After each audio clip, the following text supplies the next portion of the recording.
Hello. Hello. Welcome to the finale of Ice Rink. We are Season 10. We are just getting into a match immediately between Brinecop and Splat to the future. Yes. And we are starting on Umami Zones. Yeah.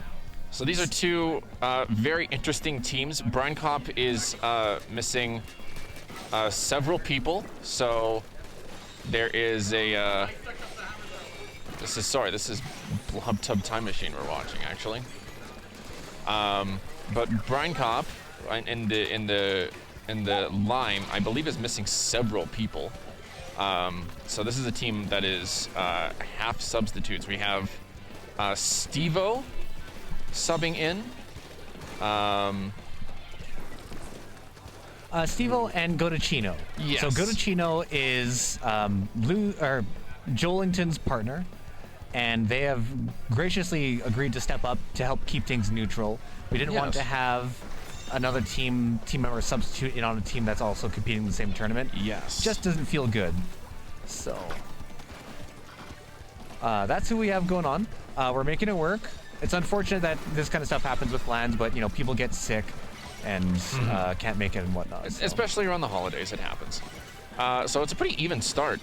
Both teams have had some control, but only one team has really been able to maintain control for a sustained period of time.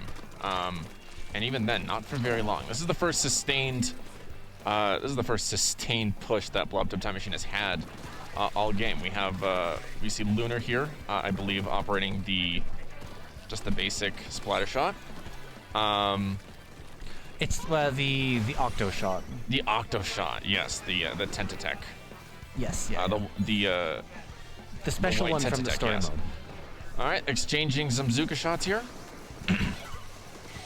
After the holidays is also always hammer? very interesting for LANs because people have had a lot of time. Like the information we're using, the weapons that we're going off of. The score is 0-0, by the way. This is game one. Yeah, this is game one. Thank you.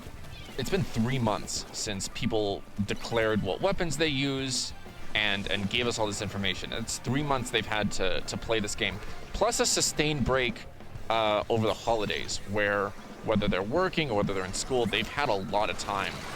I myself have picked up some new weapons that you might see later when my team Groundcod Day plays. That is a fun little surprise to look forward to. Yeah, we'll see. But this is going to make this LAN very chaotic. Oh, bad jump into the suction bomb. They're not necessarily looking. Hey, and they are still always gaining points, tricky. Though. Yes, they are. Brinecop is making a sustained push to their own. Blob Tub Time Machine was able to get 81 points. So hopefully this is a long push for them. Oh, here comes a hammer though. And they've captured the other zone, so if they can get that other one down. They're close to capturing the other zone, and they have it. That's a big cap for Blob Tub Time Machine's hopes for sealing up this game. We are also using... There's a lot of things different about this LAN, actually. We're also using a modified stage list as well. So it'll be best of 5, which we also haven't done before. Up until now, we played 3 games for every single set that we've done. Just for the sake of time. But here it's best of 5. And before, the stages were set. So the losing team was able to counterpick a game mode, but the stages were set for every single game. But not this time. This time, the losing team will be able to pick one of 2 stages from a short list and the game mode to allow a bit of a chance for a comeback. And speaking of comebacks, Brinecop again with a long push. This is going to be close. They're about 10 ticks away. Yep. From taking the lead here with 43 seconds to go. This would be a big lead change. They need to maintain control right now. 3 away. Blob Tub Time has gotten 1 zone, but they need both, and they have it. They have it. That's a big cap this late in the game. They need, if they want to get this, a lot of pressure overtime, here. They really got to get in there right now. Yeah, and a lot of ink pressure zone. coming in. We see Sean here, keeping things going with the Blobler. Yeah, the Blob over there, and he's just got a special on the ready. But a wipeout. So with 10 seconds. And again, so we're looking at a probable overtime situation here. If they can hold zone, if they have both zones at 0, if the zones are not being contested, this is going to go to overtime. And that will last until either Brinecop passes Blob Tub in points, or until Blob Tub regains control of the zone. Yep. So they are so much pressure. That's it. They're gonna get it. Brinecop, a comeback win to start the set. Oh, that's very exciting. Wow. A great push. I was a little worried about them at first because they were a little short at the beginning, but they once they got control, they found their groove and they kept it. They kept it. That is a sign of really good resilience from a team, being able to properly stay with it, and that's a big confidence boost again for Brinecop, who again missing several players, and trying to get something going, trying to figure out what they have. Yeah. These are these are people who only to have really practiced up until this point, but what a start. We're off and running. We're off to the races. Immediately. We got the perfect boost from Mario Kart. And we're just going. Rainmaker and what stage? Humpback Pump Track. Rainmaker, and they've chosen Humpback Pump Track over Marlin Airport.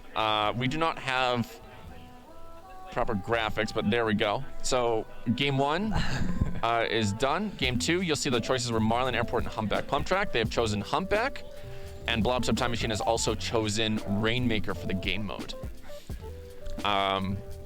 So there we go. I can actually. While we have a moment here, unless we're immediately getting in to a game. Whoa! No, I'm just bringing up the map list. Hey, nice. All right, we do have this. Good. So while we have a moment, I'm actually going to post the challenge link in the Twitch chat, so that y'all people can see kind of what we're doing here. Today is a double elimination bracket. That's the other big change. Yeah. Up until now, it has been just group play. Every team has played 2 sets against every other team. One in October and one in November. But today, we're not playing for seeding anymore. We're playing until there's one team left. Correct. Yeah, we do best of 3 for the round robin just to make sure that everybody has a chance to play.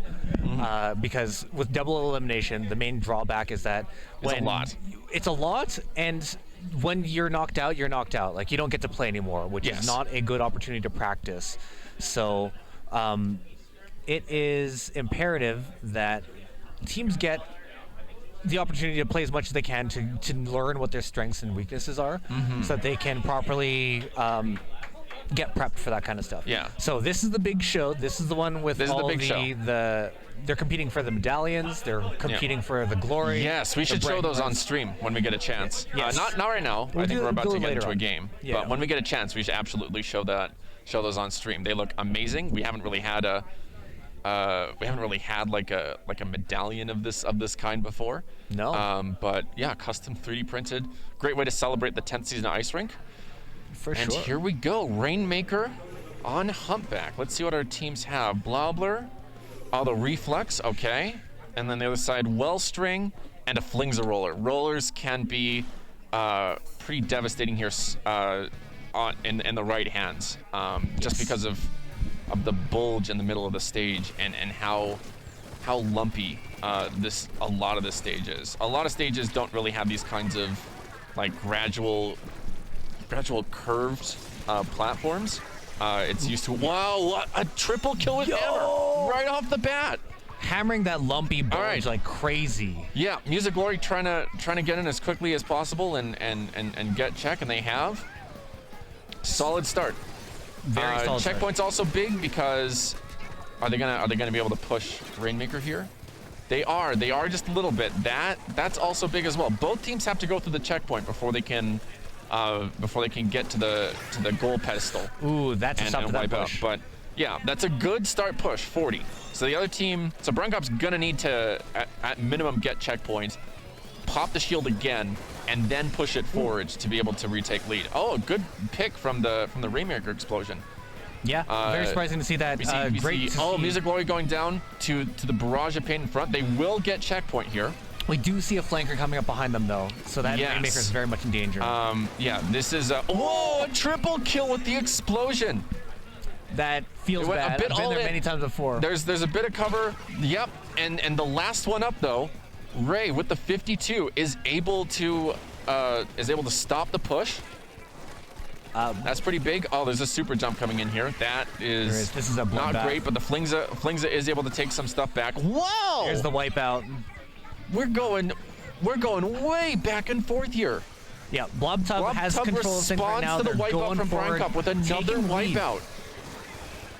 They have lead right now. They've got to just get a little bit closer, but 21 is very strong. Can't quite do it. So right now we see.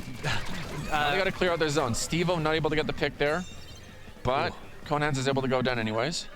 Yep. So it looks like they've taken the Rainmaker, dropped it down to give themselves a little bit more time, a little more flexibility to keep going. But seeing a little bit of a firefight. Oh wow! What a battle there. Double kill there. That's big. But the Rainmaker does go down. I'm not sure if that was time or if there was somebody there. I think somebody was there. Yeah. Yep. There we go. Who is that? Who is that with the Rainmaker? Oh, it was Music Glory. It was Music Glory taking it. Yes. So, okay.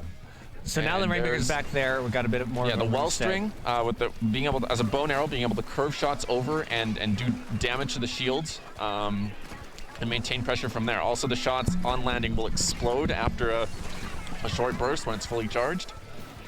They're trying to flank, but they saw it coming. That's good communication. Brinecop very close to retaking this lead.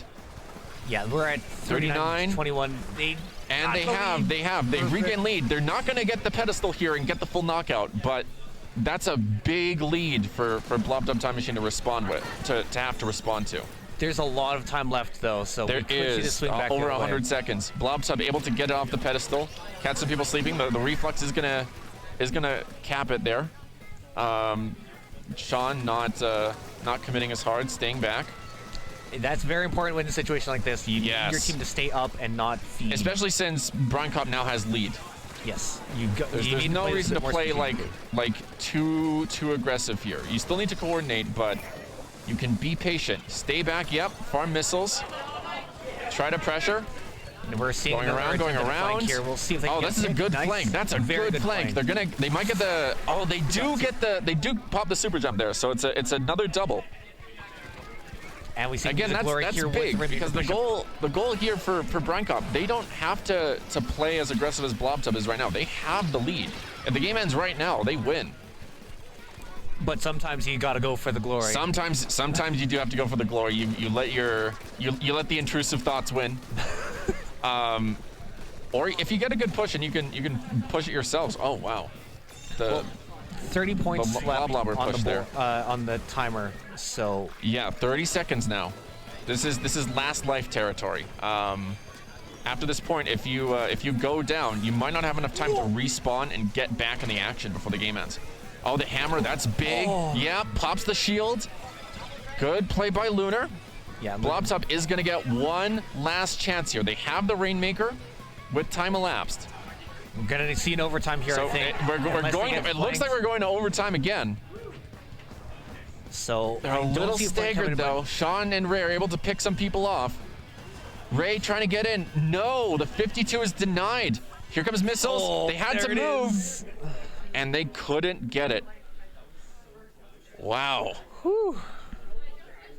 And that's a 2-0 for Brinecop there, yeah? I believe that was. Man, these are two very close games though. Yeah. Both going to overtime. Razor's Edge games. This set is far from over. Don't get it twisted. Again, Blob Time Machine again will get a chance to do a counter pick. Yep. And they'll be able to pick the stage again. So they're looking for a reverse 3-0 to stay in winner's side. Although honestly, if you fall into winner's quarters and winner's semis, because it's a 6-team bracket, you go into losers quarterfinals either way. They've picked zones and they have picked, what was the map again? Mako Mart. They've picked Mako-Mart for zones. Okay. Where is Trying to find the Mako-Mart? graphic so I can show all of you. I don't have it here, but before like for Splatoon 2, I had a set of cards that showed which screen on like the LAN setup thing each map was on.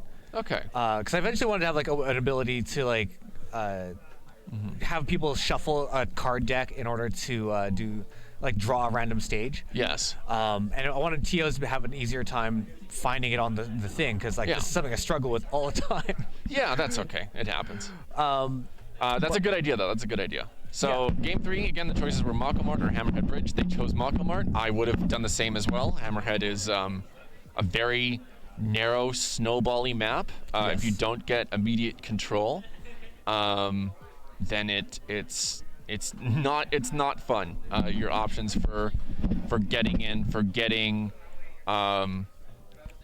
like off-center shots, and for putting pressure are a lot more limited on Hammerhead Bridge than Mako-Mart. So good choice, and they're going zones as well. Yeah. Going back to game 1, which again, very, very close comeback win for Brinecop. All right, here we go, game 3. This is for all the beans for this match potentially. We need to see it is. Blob This is the points. biggest. This is the biggest, most important game that these two teams have played between our LANs thus far. We have a rotation to Splashdown Nautilus, and Recycle Brella as well. Neo Splash, some interesting weapon counter picks here. Recycled Brella makes a lot of sense to me on this map. With the narrow corridors, that's going to be a huge help. Any sort of Brella, I think, is a good pick. Yeah. All right. Couldn't stay out of the way of the Ink Strike though. The Wellstring and other bow weapons like that are especially vulnerable with how slowly they move when they're trying to fire and how long it takes to charge shots. And Brinecop is fully putting the pressure on. Yeah. We see, I think this is Ray here pushing forward to just disrupt the other team, make sure they are a little bit scattered and able to stay away from on the Hammerhead, zone. It is a lot harder to get locked out on Mako-Mart than it is on Hammerhead, but it is not impossible. Absolutely not. Yep. This is last life territory already. They might take this right here. We're down to 25 points left on the Splashdown, though? Double splashdown. Can't cap zone. They Cannot need cap that zone. cap. They There do it is. cap zone. Very, very crucial for them to get that down. Yeah, Splashdown and specials like Reef Slider that have a big explosion radius are really, really good here as a utility to quickly cap zone. And here's a Splashdown in reply. I believe that was from the Recycle Brella. So both teams using Splashdown as a utility. Oh, big duel here. And Blob Tub is getting a push here. Going with the hammer, but can't quite see where everyone is. Some people are getting out of the way. Oh. Yep, and caught in the crossfire. This is a chance for Brinecop to stop it here. 3, 2, 1. They will get lead though. Crucial. The Splashdown comes in, but a bit too late. Are they going to be able to cap here?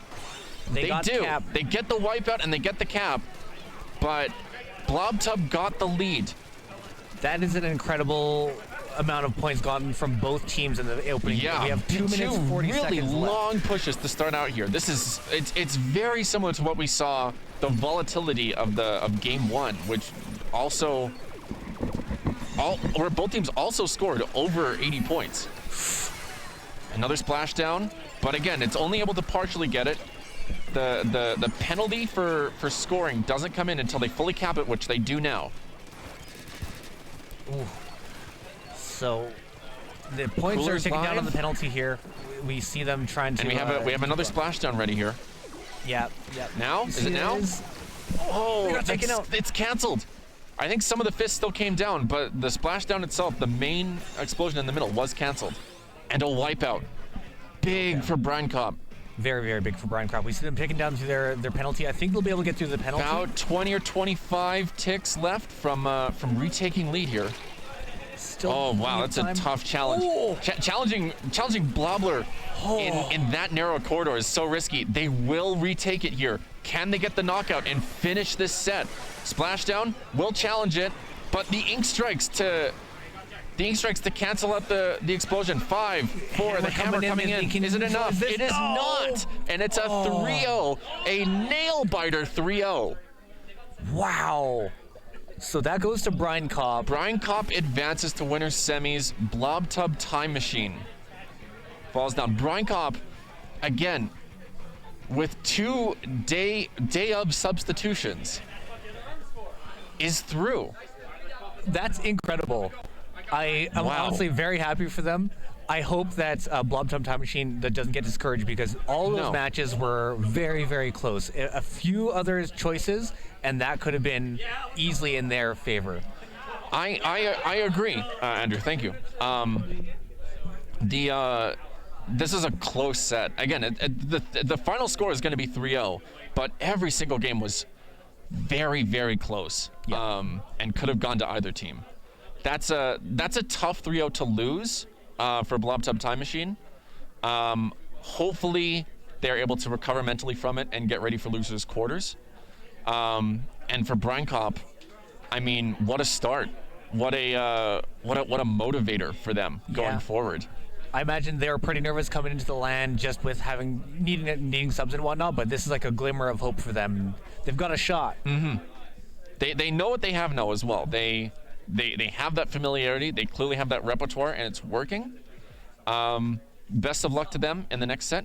Who are they playing next? Are they playing my team? I believe they would be. Let's take a look at the bracket here. They are in fact playing my team. My team, Groundcod Day, who got a bye in the first round, is going to be playing Brinecop next. I don't know if they're playing immediately, but that's the reason I was able to be on comms, is because my team got a bye, and that's the reason I might not be able to do comms for the rest of the day, depending on how this tournament goes. Yep. I'm glad we got you in. Yeah, thank you for getting me in immediately, Andrew. You look good, by the way. Thank you. Yeah, I really tried hard to look good today. Those are nice looking headphones. You got to tell me where you got those from. You know what? We can chat offline. I don't want to spill all my secrets on stream here. That's but fair. I will say you look dapper yourself. Thank you. Looking very uncrinkled like myself. Mm-hmm. The wire does look a little frayed. Hopefully that's. Is that like a stylistic thing, or is that like a tech thing that you can? It's a stylistic thing. I like to show that I use my equipment and that I'm not afraid to show that it gets used. I respect that. I fully respect that. All right. Okay. Well, thank you very much for having me, and to you as well for watching, and enjoy this LAN. What a great set to start this LAN out. Let's show the medals. Oh. Do we have the? They are a little brave. This is something we haven't really had up until now. Is a physical like a reward.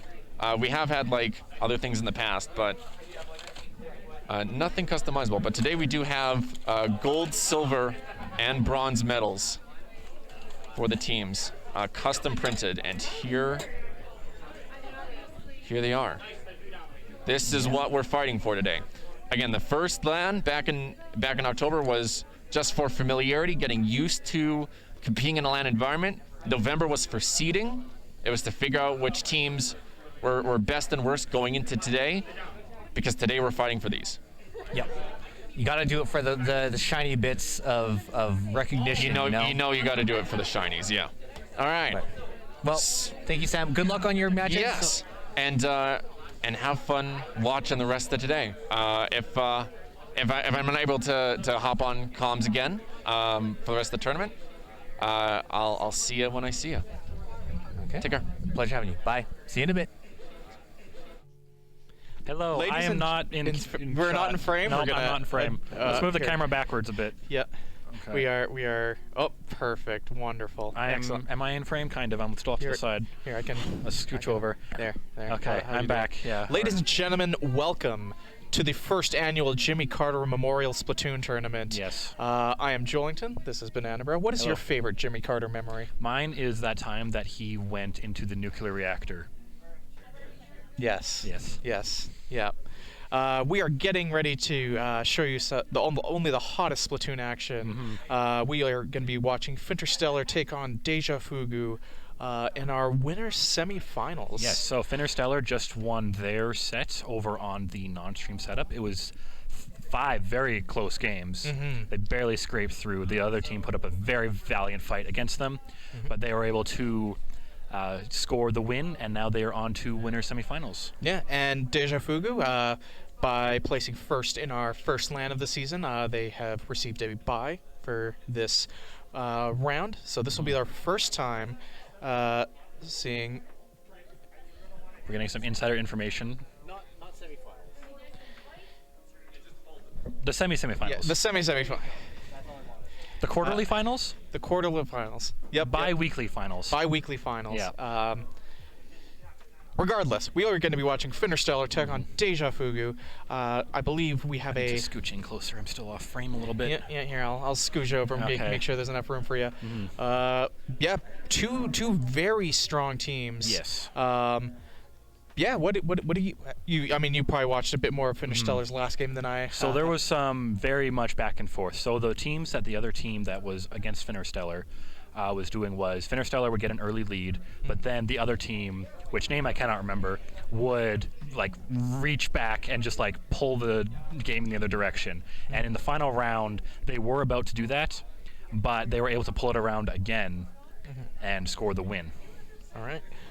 So yeah, it's definitely a team that can adapt to a pretty wide variety of situations and capitalize off of that to take the victory. So we will see how well they do. There were some insane special usages. Like there was on the final round, who was it?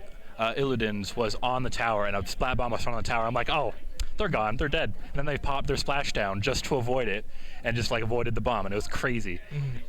Well played. Wish I clipped that. That would have been a good clip. Indeed. I mean, I guess it is recorded on the laptop we have. For I forgot. We are recording our second setup. We'll actually try to get our second setup videos uploaded to the YouTube channel because we do have that footage. It's just we haven't had a chance to go through like the 12 hours. That we recorded. Don't forget to like and subscribe. Yeah. Comment. Make sure to go to our YouTube channel. Check out all the other videos. Check out our Patreon that doesn't exist. It's actually just a link to my e-transfer email, and give all of your money to that. Boy, things are hard out here these days. But what are you looking at, Andrew?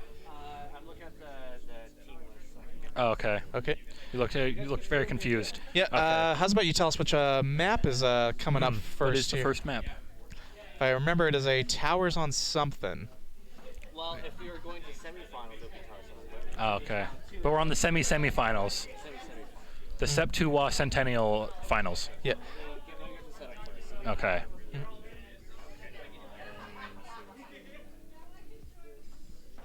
So in the meantime, I would like to discuss the latest promo video we had for the LAN that I created. Did you see it? I have not had a chance to check it out. You have not had a chance to see. You should take a look at it as soon as you get a chance. You'll get to do it right now, but you could, but we're live to thousands of hundreds of people. All hundreds, thousands, millions. Yeah, 8 billion number people. one stream on Twitch right now. It's like that episode of iCarly, but better. The what? The episode of iCarly, where they were the number one live stream in the world. Because that's a bit of a cultural reference for you. That might be a bit after your time. A little bit after my time. Well, you weren't watching Nickelodeon in 2007. I was a bit more venerable at that time. But okay. Well, you will see. Do you know what this object is? It looks like half of a disco ball. It kind of is. It lights up. Oh. Got some light changes color. We have disco mode. Epilepsy mode, love it. And then we have this mode where it's like it changes color very nicely. Gamer shit. Yeah, it's like nice and slow, and when I got it, I'm like, oh yes, this will be perfect to use in the video because the color changes slowly. It's nice. It goes from changes to the whole RGB spectrum, and I'm like, awesome. When I do the time lapse in the video, I can set it, and it will slowly change color, and it will look absolutely amazing. So it will almost as full its through cycle. It will go back to the original. Come on. This bit relies on it changing to its other mode that it does that was not advertised very shortly. Okay, we're at the last color setting. And so very nice. And then it does this. Oh, perfect. which ruined my time lapse. Excellent, excellent. And then it gets even better because look, it will start going even faster and just ruining everything. And then it goes back to this. Like, I'm like, why did it do that? Oh, that is wonderful. Yeah, it was great. I almost had to go and buy more bath bombs because it almost ruined my shot. I tested it beforehand, and I'm like, oh, that was a lot of money well spent. That is committing to the bit. And Yeah. We appreciate committing to the bit here at the Alberta Squid Swamp. And then if you see these holes at the top here, I don't know if you can see them on camera. No, you can't. Oh, they're kind of. You press this button, and water gets sucked through this hole in the bottom, and then water shoots out the top here. It is making a very, very sus vibrating noise right now. Yeah, no, it's good. But if you hold it in your hands, it would be very bad for that purpose. Oh yeah, that's it. Nothing. Yeah. But it looks like we're hopping in here. We are on Undertow Spillway. That's going to be a Yes. Rainmaker match. That is Fintersteller in blue and Deja Fugu in orange. Yeah, so Fintersteller actually already did win. Sorry, that is Deja Fugu in blue and Fintersteller in orange. I believe so, yes. But both teams back and forth in mid, looking to get some points. Are the teams on reverse order? I think the team colors are swapped. Fintersteller has Kaz on it. Yep. Fintersteller should Yeah, be so Fintersteller orange. is... Yeah, that's okay. It's okay. So, But- Fintersteller already won a Rainmaker match on this map, actually. So let's see if they can use the strategies that they used before Yep, and just Octobot going do a in take with that two. Zipcaster. Oh, doesn't quite get the angle he needs right there. All right, who has... So Rainmaker Bubble is back up. No Yep. one has it yet. Both teams looking for that pop. Artemis coming in with the jump. And that's going to be Deja Fugu going for the left thing. Oh, but gets down by Kaz in the tent. Yep. That tent is scary. I mean, Kaz's tent is a fixture in the Alberta community at this point. That was a very excellent trade there. You know, you were about to get splatted anyway, but at least you took down the person taking you out. And that's all we can really hope for in the end, is to take down the person who takes us out. Yeah. I think Sun Tzu talked about that in The Art of War. And Clabe going in. Sorry, Andrew, are you okay? It's just like, you almost spat out your food there. Clabe tries to get the score on the platform there, is not able to get it. Deja Fugu picking up the Rainmaker again, looking to go left, but they might be able to push that to the right side. We'll see. I think they're going to Yep, the here they left go. there. Yeah, no one around them. Yep. They're being chased by Kaz a bit, but I think they'll be able to Yep. get it on there unless Kaz can That's at the very speed least up. a score. Ooh, Kaz goes down. Is that that looked like a trade to me? Arch able to get just barely out of the range of that Orange splash had 3 down. down, but Orange is getting people back up. Ooh, goes in for that sneak. Ooh, double there. You know, Having the low Arch- ground with the roller sometimes is beneficial because people can't shoot you, but you can flick them.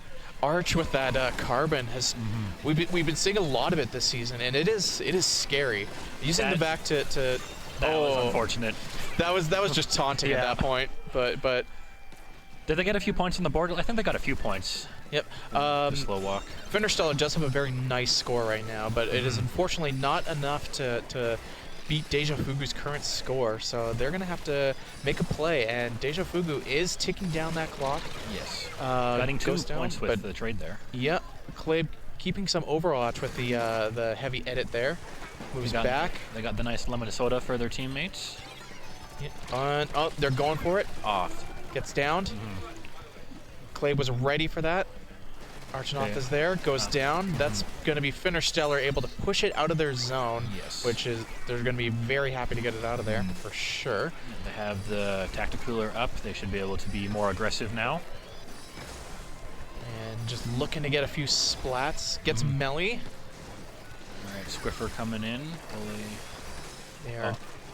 And again, still looking for those picks, pushing up safely and slowly. No. Going to the left. There is a Kraken that came through the tent just Yep. there. And An auto bomb and a Yep. splat bomb. They're and on the top of Squiffer you. They're on all them. over you. Oh no.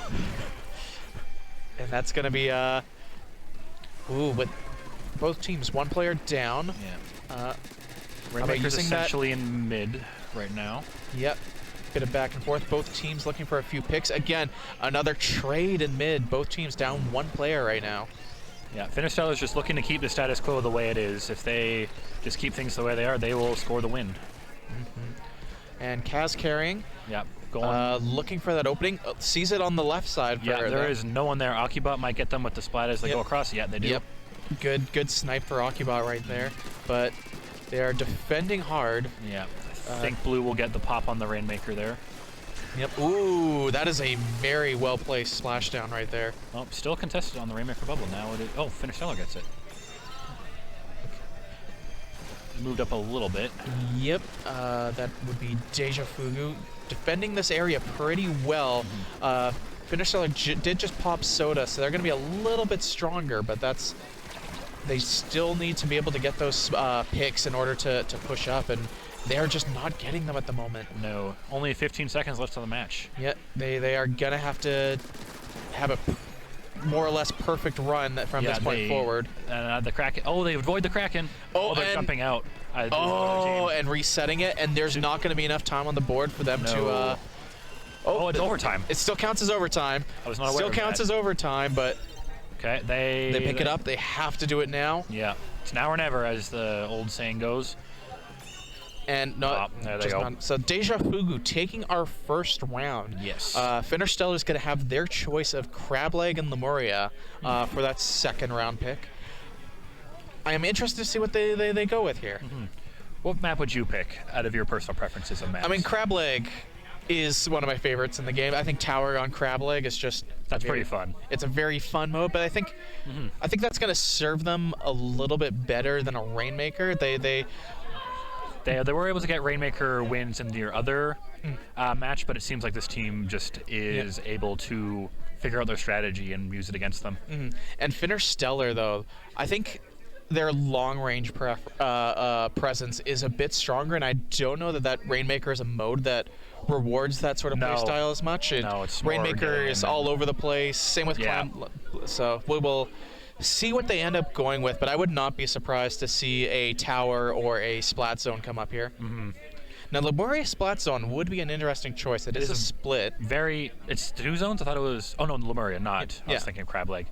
Have I played Lemuria on Splat Zones? I don't know if I have, actually. It's this got 2 separate zones. There's that big bridge in the middle. So I feel like for the weapons that Fintersteller is going with right now, I feel like that could be a very solid pick for them, but... Just need to be careful for whatever special weapons that they use, that they don't get eaten by the moving platforms on Lemuria if they pick that. Absolutely. Because that happens to me all the time. Oh, constantly. I'm like, bubble up, gone. I'm like, no more bubble. It's if wasting specials was That was exactly how I was told. what are we going on? What happened with? Clams, crabs. All right. That's we got a seafood boil starting over here in our second round. Clam blitz on crab leg. I have not seen. No, I've played one round of that before, and I lost. It was a good time.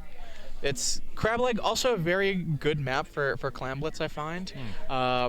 It's one of the more neutral picks I feel for the game, and sometimes that is what your team wants. They want a good neutral pick to sort of, all right, where are we going with this? What's our game plan? Sort of reset a little bit. Yeah. And Clam blitz is, I feel, what people pick when they're like not sure what to do, but like, let's change things up. Let's just try out something new. And Clam blitz does have that potential to throw the other team off. So that's much more potential as well for people who like to sneak around to backcap. Just like if they have 7 clams, they get the 8th one near the basket and they throw in without the other team knowing where they are. And crab leg, definitely a map with like a lot of nooks and crannies, a lot of corners to hide behind. So I would not be surprised if we see a little bit of sharking, especially by Archanov. Yes, they are the sharking master for sure. With that, I mean, you saw it a little bit in that last round there. Some of the plays with that carbon have just, yep, I'm right in front of you and you're gone. Yeah. Boom. Yeah, especially using the slopes and angles of the map to their advantage, because they have a smaller hitbox, but the arch of the flick from the roller is able to get over that and make their hitbox smaller from their perspective. Yep. But also would not be surprised to see Miller bring out a tri-slosher for this as well. We will see. Fintersteller is the one who picked this. I'm looking at their team list right now, and I'm not seeing a ton of really strong close range, which... Well, Kaz is. I mean, Kaz will wreck you if you're too close and you're not paying attention. oh, absolutely. Yeah, no, you're just obliterated. You're just like, oh, I'm going camping, and now I've been mauled by a bear. Yep. That's happens to as Canadians. We are familiar with the feeling of getting mauled by a bear. That scene from The Revenant is just daily life in Canada. And Actually, The Revenant is just daily life in Canada. And then there was that movie, I don't know if I'm allowed to say Cocaine Bear? There was a Cocaine Bear, that movie? Yeah. Music Gloria's parents saw it. They said it was exactly what you expect from a movie called Cocaine Bear. Yep. That's my hip hop name, coincidentally. Oh. Do you do a lot of hip hop? Yeah. I'd love to hear your tracks. Yeah. Drop me a beat. Drop me a beat, and I'll hit something up. But before we drop that beat, we're gonna hop into this Clam Blitz match. Oh yeah, there's Arch with the roller, but Melee not with the slosher. Interesting. So your predictions were 50% accurate. As they usually are. 50, as I said during my undergrad, 50% is still a pass. Yeah, you're right. I wish 50% was a pass for me. Mine's 70%. Don't let that sink in. He's just like, oh god. No, C's get degrees. Remember that, children. But anyways, both teams. Deja Fugu down 2 players at the moment. Fintersteller is 13. Deja Fugu has 7 clams. Yep. Both teams battling out on the grates there. Yep. Will they jump out? Yeah, that's what I would have done for sure, is to jump out there. Yeah, you got a semi-safe corner, but the second you step out of it, you're gone. Yeah. So gotta hide in that corner and just get out if you can. All right, Fintersteller with a 3 times clam advantage, but no super clams just yet. Yep, but good control of mid right now. That's gonna do a lot for them at the moment.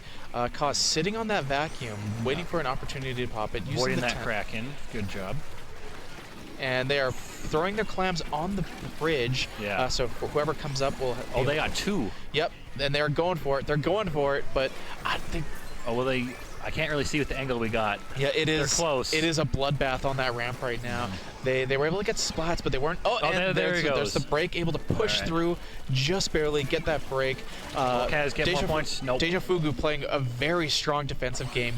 And that's a delayed wipe for Deja Fugu. Fintersteller off to a very early lead, but it is a very small lead. So this is only still 20 points. Very much anyone's game at this point. Yes, and now Deja Fugu has 15 clams, 1 super clam. They have 7. Is that Melee, I think? Yes. Okay. There's so much happening, I'm not even sure what to say. Yep, nope. Just a lot of back and forth in mid right now. Both teams, again, looking for those picks in order to feel comfortable making a push. Melee going down to 7 clams. Oh, this is an excellent strategy from Kaz. Ooh, very well-placed beacon right there. Fintersteller's going to get a lot of use out of that. Using the tent as cover to push up, and that's going to be them breaking for the second time. Only a 10-point penalty. They are scoring. Illidan's with the excellent splashdown. Again, everyone is there. They just don't have the clams at the moment. They are. They don't have clams, like they just put all of them in already. Yeah.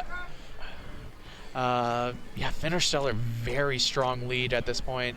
There's a decent chance that they could take it right here. Only 16 points left. Deja Fugu has come back in a strong way. They're pushing them out of the zone. They're still scoring. 4 points. Like I need 2 more clams and they win the game. Yeah.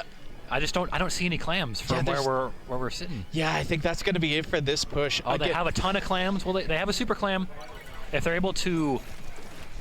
So Deja Fugu needs to be hyper defensive as well as pushing towards getting points on the board. Now, because they were not able to break the game right there, Fintersteller does have a fairly sizable penalty. Yeah. They are scoring again. They're going to start ticking through that penalty, but they have to score 17 more points before they're able to start ticking down the actual counter. Yeah. Down to 11. 15, 12 down points. 4, 8, 5, 2, and there it is. Yep. We're just saying numbers there at the end. Yeah, just like we're playing bingo, just shouting numbers into the void until the game is over. B4 what? Well, we don't know. The game's done. Before the game is over right now. Yeah. But or like stock tickers. It's like, oh, Iron Pirate is now worthless. Just almost like an auctioneer. That's 10 points, 10 points, 5 points, 15 points, 15, 20 here, 20 points, 20 points, anyone. But now Deja Fugu is going to have their opportunity to choose a counter pick. It is 1-1 right now. 1-1. They have a choice between brine water and mincemeat. Where are you seeing this information? Oh, Oh, your phone's brightness is at 0%. I see. that's how I make my battery last all day, my dude. But you should just connect it to this thing. It has a very dangerous amount of battery capacity for something you put into a bathtub. The thought of putting some sort of battery-powered electrical anything in the bathtub is. As long as your heart is above the surface of the water, you won't die. You've never seen me bath. Okay. I'd like to sometimes. Well, no, it depends on how big the bath. Like from the very first bathtub video, if you put this in, you could go swimming in that bathtub. This would get you. Yep. Looks like they have chosen mincemeat tower. Okay. So tell me about your bath tech. So I like to invest in which bath stuff that I use. I go to the highest quality store. With my bath bombs, I go to the store that invented them or claims to invent them. Some other person might have invented it and they stole it from them, but they have very high quality bath bombs. So in the latest video, you'll see that I specifically got bath bombs that looked like cookies. Because, as you know, because you've watched the video 100 times because you're a very big fan. Yeah, absolutely. The theme of the video is cookies for Santa. So I went to the store and I asked the employee, I need bath bombs that look like you could eat them and they are cookies. And they're like, all right, we got you. We actually have a sale on right now of 50% off things that look exactly like that. And they led me over to the 50% off section and I got the bath bombs for the video. Yeah, speaking of bath bombs, my wonderful partner did give me a capybara wearing a Santa hat shaped bath bomb for Christmas. It was wonderful. Capybaras are the best fish according to the Catholic Church. And we gotta trust the Catholic Church in everything they say. Yep. According to the Catholic Church, capybaras are fish, and thus are fair game for being parodied in name for our various Splatoon purposes. It's actually funny you mentioned that one. I actually almost bought that exact same bath bomb for the video. Oh, I saw it in wonderful. the store. But I'm like, I already have 2. Do I need 3? Having a bath with 3 bath bombs in it, like I would die of scent exposure. So just one with the 2. Yeah. All right, we are seeing the game start now. So enough bath talk. Enough. Neither team has a bathtub player, so no blobber, so yeah, they are all dead to me. Looks like we have Deja Fugu in yellow and Fintersteller in blue. Yes. I think the teams are correct. That is correct on my end, for sure. I'm just trying to look for Kaz. Yep, okay. Yeah, I'm looking for that tent.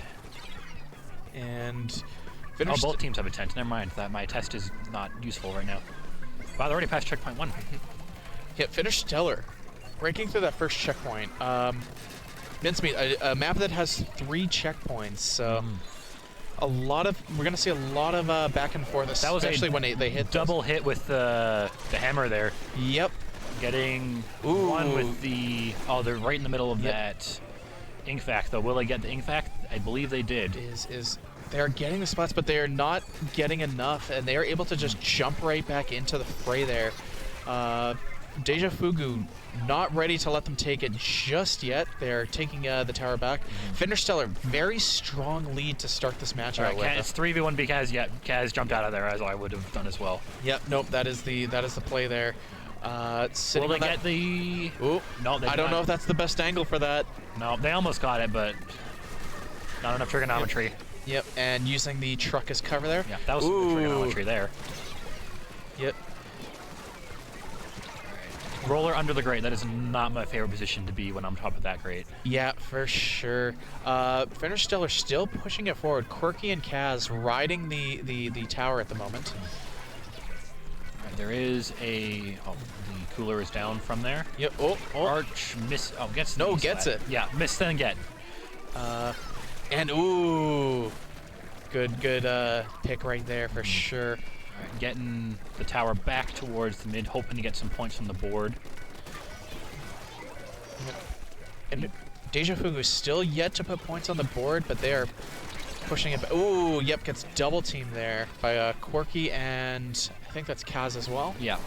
Before they're able to get their Inosuka off. Ooh, using that soda. Ooh, getting up. Yeah.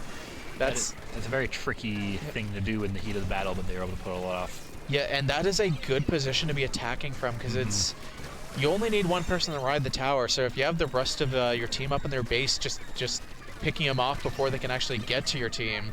Yeah, they're at the 3rd checkpoint. 3 of blue team is still there. Yep. Past checkpoint 3. Yep. This might be it right here. Fintersteller Wipe is out right before. Yep. Yeah. And A that's very the game. clean match by Fintersteller. Just got that early lead, and we're just able to keep that pressure on Deja Fugu then, and that's going to be them taking the 3rd round.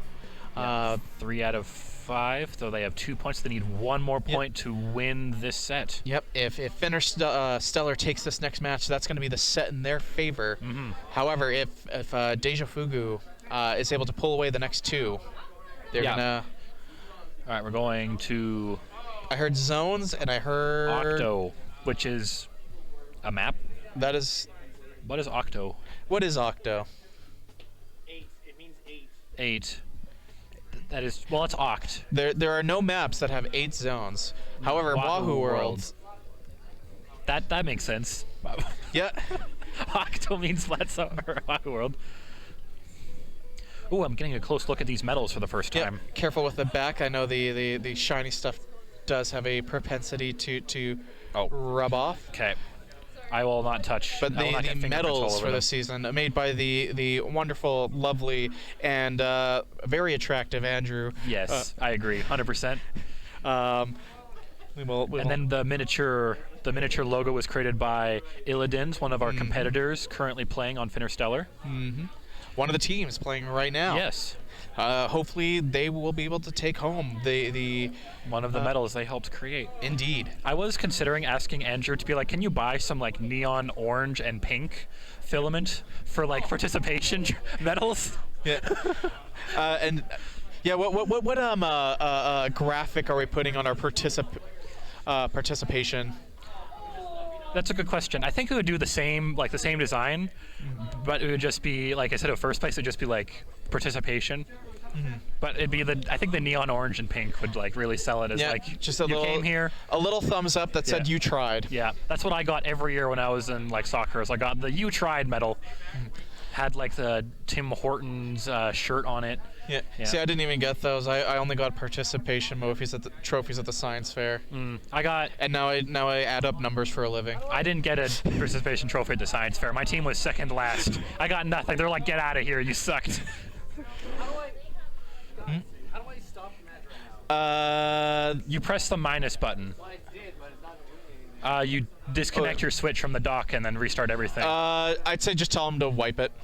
Or there's that combination they can press that ends the game. I just don't remember what it is. Oh, right, yeah, there is the special combination of buttons. Just run. I don't know how to cancel it. Just run it, cancel it, and then swap. Yeah, sorry. Please let me know beforehand, though. Yeah, we have a player substitution for Fintersteller right now. So we will see how that changes up. I'm not sure at this juncture who is tapping out. It looks like Clabe is tapping out for Artemis. I've done that before. I just like have swapped and then I didn't tell people, and then I was like, I felt really bad afterwards. So I'm not going to judge them too badly. Okay. Man, I don't know what to say. I'm very tired. I was up late last night. It's one of those weekends. You know, the holidays never quite as relaxing as you want them to be. Lots of familial obligations dragging you in dozens of different directions. Bah humbug. Happy New Year. Yeah. I can keep talking about this device again, but I don't know what else to say. I don't want to know about your vibrating bath device. But it doesn't vibrate. You tested it just now. This is true. The vibration on this is. It made an absolute disaster in my bathroom. This thing sprays water like 5 feet in the air. So do I, but you know. Water? Anyways. Yeah.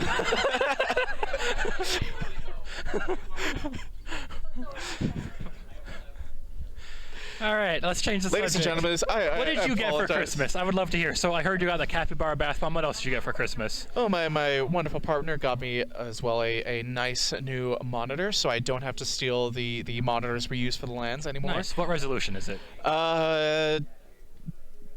good. Yeah. I was hoping- I don't remember the I'm sure it's 4K. It is. Did you get 16:9 by 64? Yeah, for sure. Yeah. So you got a 3-dimensional monitor. That's really cool, like Yeah. a holographic display. That's Yeah, awesome. I'm really jealous. It's got a curved screen. I guess screen. I guess that is 3-dimensional. Yeah. Well, you actually got me there. But couple books, got some clothes, got a pair of socks. Okay, I was like, you got a sock? I'm like, I well, got hope you a Master has given Joelington a sock. That's good. That's good. And I have been freed to wreak my havoc on this LAN. Nice. What did I get? What did you get? Yeah, tell me. About I got the LM384 audio amplifying computer chip. Hell yeah. So I know what that means. Yeah. But you're also going to get I got 10 of them, actually. So I can see if I can rebuild one of our audio setups we have, like one of our, what are they called? Audio mixers. Yeah. Yeah, I'm looking to rebuild one of those from scratch because we've been having some issues with them. So if we have 10 of them that I made ready to go, I mean, that is can switch one certainly of those. better than my idea of using a bunch of empty tin cans and string and duct tape. That might work. Okay, so we're in the middle of Wahoo World Splat zones. Fintersteller in pink Yeah. and Deja Fugu in blue. They captured the zone just to start out with. Yep. Lots of back and forth in mid. Deja Fugu getting a little bit of an advantage here. I think Deja Fugu will cap, especially with that tri-strike. Oh yeah, that tri-strike There is we going to go. cap it for sure, but Kaz still wreaking havoc on their back line. And Right. ooh, goes down. Was that Melly? That was Melly with the octo shot there. All right, so Deja Fugu is in the lead with 76 points. And counting down that timer, looking to keep them pinned down on that ramp there. They don't. They look like they're not overextending, which is good. That's what I usually do. Yep. No, they have a very strong defensive There's position. the reef slider. Here's a reef slider. Doesn't get any spots with it, but it is giving their team using that. Oh, I thought they were gonna get control there, but No, Arch painting from behind, able to keep keep it neutral. Deja Fugu capping the zone. yeah, excellent push by Fintersteller, but it was just shut down by Deja Fugu. Yep, and yeah, Fintersteller doesn't have a lot of time left on the board. Less than Only 25 points left on the board. Yep, Archinoff getting the splat goes down. And Fintersteller is just desperately looking to at the very least cap. Give them and there's the cap. That is a 62-point penalty. that is going to take some time to work through. And Fintersteller is now taking down their own points on the board. They got through their few-minute penalty very quickly. And yep, again, still neutral at the moment. Artemis looking for splats with that decavitator there. Fintersteller takes the zone, ticking down the clock, back to neutral. They're sitting on that. There's double special there, and they didn't take out the reef slider though. Yep, and there's a hammer coming in. It's chasing down Corky with that. Yeah, got a trade. Kaz gets from behind though with the tent umbrella there. Eating through that few-point penalty very fast. Now taking down points again. And Deja Fugu has not been able to tick through any of their penalty just yet. Very cheeky beacon play by right there. All right, Deja Fugu now caps, giving a 32-point penalty for Fintersteller. Yep, and they're ticking through that penalty ever so slowly. Archinoff goes down. Was that add points to Deja Fugu's penalty? I'm not able to tell. Their penalty is 4 points less than it was. So that's progress. that is progress, and they're in the lead still, so they're keeping status quo. And that is the thing with Splatoon is sometimes it's all about that little bit of progressive progress throughout the game. It's a few points there, and they all add up, and eventually that can take you the game. Occubot going from behind gets Deja Fugu back in control, ticking down their timer. They are Or we're 20 seconds left. Like the Mario Wonder flowers say, onward and upwards. Well, I guess downwards because they're ticking down. Never mind. Yep. Ooh, got to be happy about that splat right there. Fintersteller takes back control, but loses it pretty quickly. There's going to be a little bit of neutral back and forth for a minute here. Fintersteller back in control. Is that a double Dreadwinger fight? I think it is. I prefer the term by slosher. Well, there's two Bi-Sloshers against each other, so... Sounds like my college days. Man, you had a much more fun time at college than I did. Mine was just stress and tests. Didn't have time for that. All right, that was a decent trade with the melee. tri-strikes. Ooh, gets that hammer before it's in. Occupy. Ooh. Oh, that was insanely close. That could have gone either way. An absolute bloodbath, but Deja Fugu coming out the other side of it with one player. But that one beacon, player, I think, might have just won them the game there because they were almost with their penalty. Fintersteller has a good beacon there, and we're able to get back into the action pretty quick. Takes back the zone. 10 seconds left on the zone for the rest of the... Yep. They lose zone, that's it. And they need to get... That's a good distraction on the side there, keeping people from not painting zone. Yep. And they had the Bi-Slosher duel, but Deja Fugu taking back control, and we are going to Game 5 on this. Well, Game 5 is Finterstellar's specialty. Game 5 is definitely, they were able to pull it Game 5 last set, so we'll see if they're able to do a repeat of that. They do have the counter pick here, and they have their choice between Flounder and Museum. I would pick Museum, but I just like the arts. I highly expect them to pick Museum. Reason being is we ran a little survey to see which maps our players prefer, and I believe almost every single reply has told us they hate Flounder. Flounder is the worst map in the game. It gets too much hate. Flounder is a map for degenerates. I feel right at home there. So for we will see if they go for the degenerate pick. Yep. All right, they're swapping out, but they let us know this time, so it's all good. Excellent. So we will see what they decide to go for here. They should do the Flounder Heights. They should do it. I believe in them. I would love to see. If you want to make people who are competitive at Splatoon mad, you pick Flounder Heights. Yeah, absolutely. I wonder if they'll choose 2 or 4, just for the lulz. I have been trying to be like, you know what? If for round 5, Turf 4 is on the table. It's. We will see. We will see. I'm slowly building up my influence in the Alberta Squid Swamp. Once I take over, it'll be all Turf 4. Yeah, it's. You know, it's like one of those like secret menu items at a fast food joint. It's like they don't advertise it, but like, hey. Yeah, it's like you go to Wendy's. It's like I want the meat cube, where you get 4 patties. Yep. But hey, we don't advertise it, but like, and if you tell us you want Turf 4, like we'll make it for you. We'll whip one of those up. You want a Turf 4 animal style? Yeah, you got it. Yeah. Turf 4, and you're only allowed to use Bamboozler. You just step right up. Yep. It's time for have some fun. I loved Bamboozler Mark III Splatoon 1 Turf 4. It was so overpowered. You had like burst bomb, so you'd hit someone with a burst bomb, then hit them with the Bamboozler, they were splatted, and then you had the ink strike that you could hit on the other side of the map, and you'd get like 2,000 points per match, and it was like you just couldn't stop me. It was great. My glory days. Yep. But yeah, Switch 2 potentially right around the corner. I'm sure we'll have a little bit of a delay before a Splatoon 4, but what is your wish list for a Splatoon 4? So Splatoon 4, double the length of the story mode. I want it to be Persona 5, but for Splatoon. No multiplayer, just all you single player. You gotta get your social links up with the Squid Sisters. Exactly, yeah. Well, it looks like the other setup just had their setup end. We'll find out who won or lost in that in a little bit if we look at the challenge. Yep. So what do you want your Splatoon 4 to be? I have given my objectively terrible idea, so I'd like to hear your idea. How would I word? I feel like Splatoon 4.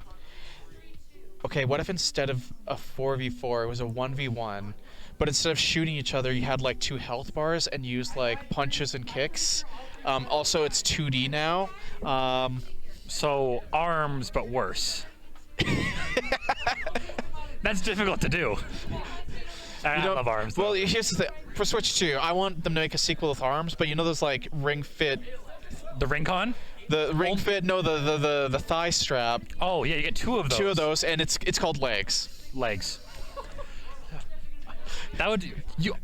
Unironically, you could actually play ARMS by strapping 2 of them to your legs. Okay. Yo, okay. You have to bend your legs like really weird angles though, and like reach down, like holding onto them so you can still press the buttons. So every now and then here in Alberta, we have larger esports events. A mainstay of such events is the mystery bracket where you don't know what you're playing. You just sign up and you go. I think legs would be a very solid pick for a bracket like that. You got to sign me up to like TO that. I'm there. I have so many terrible ideas. I have so many. I spend hours in the bath thinking of terrible ideas. That's why I make bath videos. Yeah. Just so I can spend hours thinking. Did the ideas from your video come from the bath? No, they come from when I'm working at my grocery store for 5 hours at a time without interacting with a single human being. Right? Yeah. Looks like we have Fintersteller in green, Deja Fugu in pink. On the map that you thought they were going to pick. They did not pick the best option. And they are going for Clam Blitz on Museum, so we will see how that turns out for them. They did win Clam Blitz by a knockout last time, so... Both Deja Fugu does have a... Again, just a back and forth in mid right now. Getting melee before she was able to get on mid there. And Fintersteller. Insane climb advantage from Fintersteller right now, even with someone going down. Yep. And Ivo goes down. Yeah. Only one left from Deja Fugu. Now would be the time for Fintersteller to push up into the middle. Yep, they have lots of clams, but I don't know that. Or they have lots of clams, there we go. But no footballs just yet. There we go. There's the score. Will they get... Oh, okay. 7 on Illidan's, but they shatter their clams everywhere. Yep. Specials going all over the place. Yep, and Fintersteller is just They're already loaded halfway up. through. They're jumping in. They're ready. They're ready for this. They're just making a spa day out of it, just on their platform there. But I think that's going to be it for that push. Getting down to 44 off your first push is nothing to sneeze at. That's gonna feel really good for Fintersteller right now. Deja Fugu should definitely be taking some allergy pills right now because that was nothing to sneeze at. That was really bad. I'm sorry. No, that was wonderful. Never apologize. But Deja Fugu looking to get those picks there. They have 2, but they're down 2 themselves. Yeah, they do have that super clam back, and Deja Fugu just can't seem to get just clams. Like, Fintersteller's just taking all the clams all the time. Yeah, Fintersteller, very solid control of mid right now, and that is doing a lot for them to keep things mostly in their advantage. But carrier Melly does get the carrier right there. And they're looking to pick up. Okay, Deja Fugu does have clams, though. They have 8, so if they transfer them to one teammate, they will be able to get a super clam. Sitting on that, good use of the shield right there. Excellent use. But someone got in the middle of it. Quirky climbs up the tower, pierces through that shield, and takes down Melly, hiding inside of it. Ready on that crab tank. But Arch, that's on. That was Arch, right? Yeah, Arch that was the roller. Yep. Only one left for Deja Fugu, though, so... Yeah, that is going to be them moving back, getting ready to defend. Fintersteller looking for their opportunity to push forward here. Yeah. They got their soda out, so this might be some nice lime soda. Coming from behind, Arch does get them. Crab tank gets them out, though. Yep. And one left there. I don't think they can push off back that. In, I don't think they can push off that. There is a beacon right there, though, and they're just keeping up that pressure. Yeah, that is really good pressure that they. And then they got it. No, they don't. They missed. They whiffed. Oh no. Because looking to pick that up, goes down to that bomb, and I think that's going to be it for that push there. Deja Fugu. Again, even though like Fintersteller didn't get any more clams in, they were preventing Deja Fugu from being able to do what they need to do. Yeah. Because they were in full on defense mode. And still really solid mid control that Deja Fugu just can't seem to push through at this moment. Goes down to Quirky again. Quirky holding the football. 3 down. 3 down. Going around the side. Yep. Juking people out. And just trying to find that angle to push in through. Goes down. Yeah. Ivo with the well string. And Kaz is looking for it. Goes down as well. Illidan's does not get the splashdown they were looking for. Not quite. But again, just over a minute left on the board, and Deja Fugu has yet to get on said board. And they only have 1 clam on their person currently. Yeah, it is. They're playing a good defensive game, but they've just not been able to capitalize on getting their picks yet. Fintersteller's had them pushed up in their base most of this match, and It's got to feel rough trying to push through that right now. Because even if you get like one clam in, like you need they need over 60 points. Yeah, for sure. It's gonna come down to the wire here. 30 seconds left. And it looks like Fintersteller is going in for a push in the last 30 seconds, so they don't even have to like get it in. They just need to just let this push last for the remainder of the match, and they score the win. Occubot gets one. They are jumping on that ramp. A lot of back and forth there at the moment. They're looking behind. Perky get 5 clams. They need 3 more to pop the crab. Ooh, that's a good spot for the and crab. everyone's jumping up there. Yeah. Oh, but Full it's on working. party. It's working. 2, 1, and that's gonna the be game. it. They don't even need to throw it in. Really solid play by Fintersteller right there. And that's Fintersteller's second win. Yeah, second round 5 win. They are fighting on their toes, but they are taking it, and they are going to be moving to our winners semis.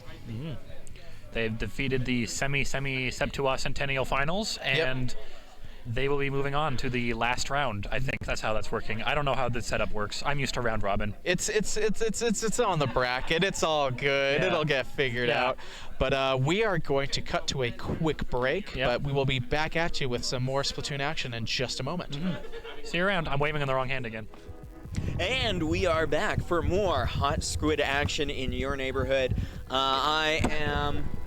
Is this terrible? I can hear it's like wind in my ears. Oh, that's great. All right. Maybe I'll put this on properly. Yeah, I don't think we can do the actual unless we I was had trying to actual. hold it in a way where it looked like, cause the YouTubers, that's what you do, is you hold the microphone like that. You need some cardioid XLRs, I think, to do it that way. Oh well, that's fine. Yeah. Anyways, I am Yoko, joined today by the Bomb. We're talking about Splatoon, and we're talking about Blob Time Machine versus Deja Fugu. Now, how are these teams shaping up today? Tell us a little bit. Blob Time Machine. Haven't really played them today.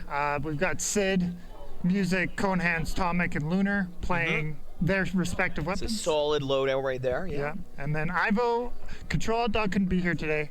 Occubot, Arkanov, Melly today. So we're gonna see a lot of mini Splatlings, maybe some surprise hammers, some weird stuff with Squiffer, the good stuff, the really good gameplay. We are expecting some great gameplay. Now, what map are we going to be checking out to set up this set? It looks like we're in Losers 1, so we're going to be starting out at Tower Control on Ship-Shaped Cargo. And, this is a really interesting tower map because of the split, like the symmetry split on this map. The tower curves in a unique way. Yeah, and also, the fact is, this map is pretty level. Like, as compared to some of the other maps where you have your dips and valleys, you're fighting for mid, but mid's very level as compared to maybe some of the other maps in the game, like Flounder Heights or, even.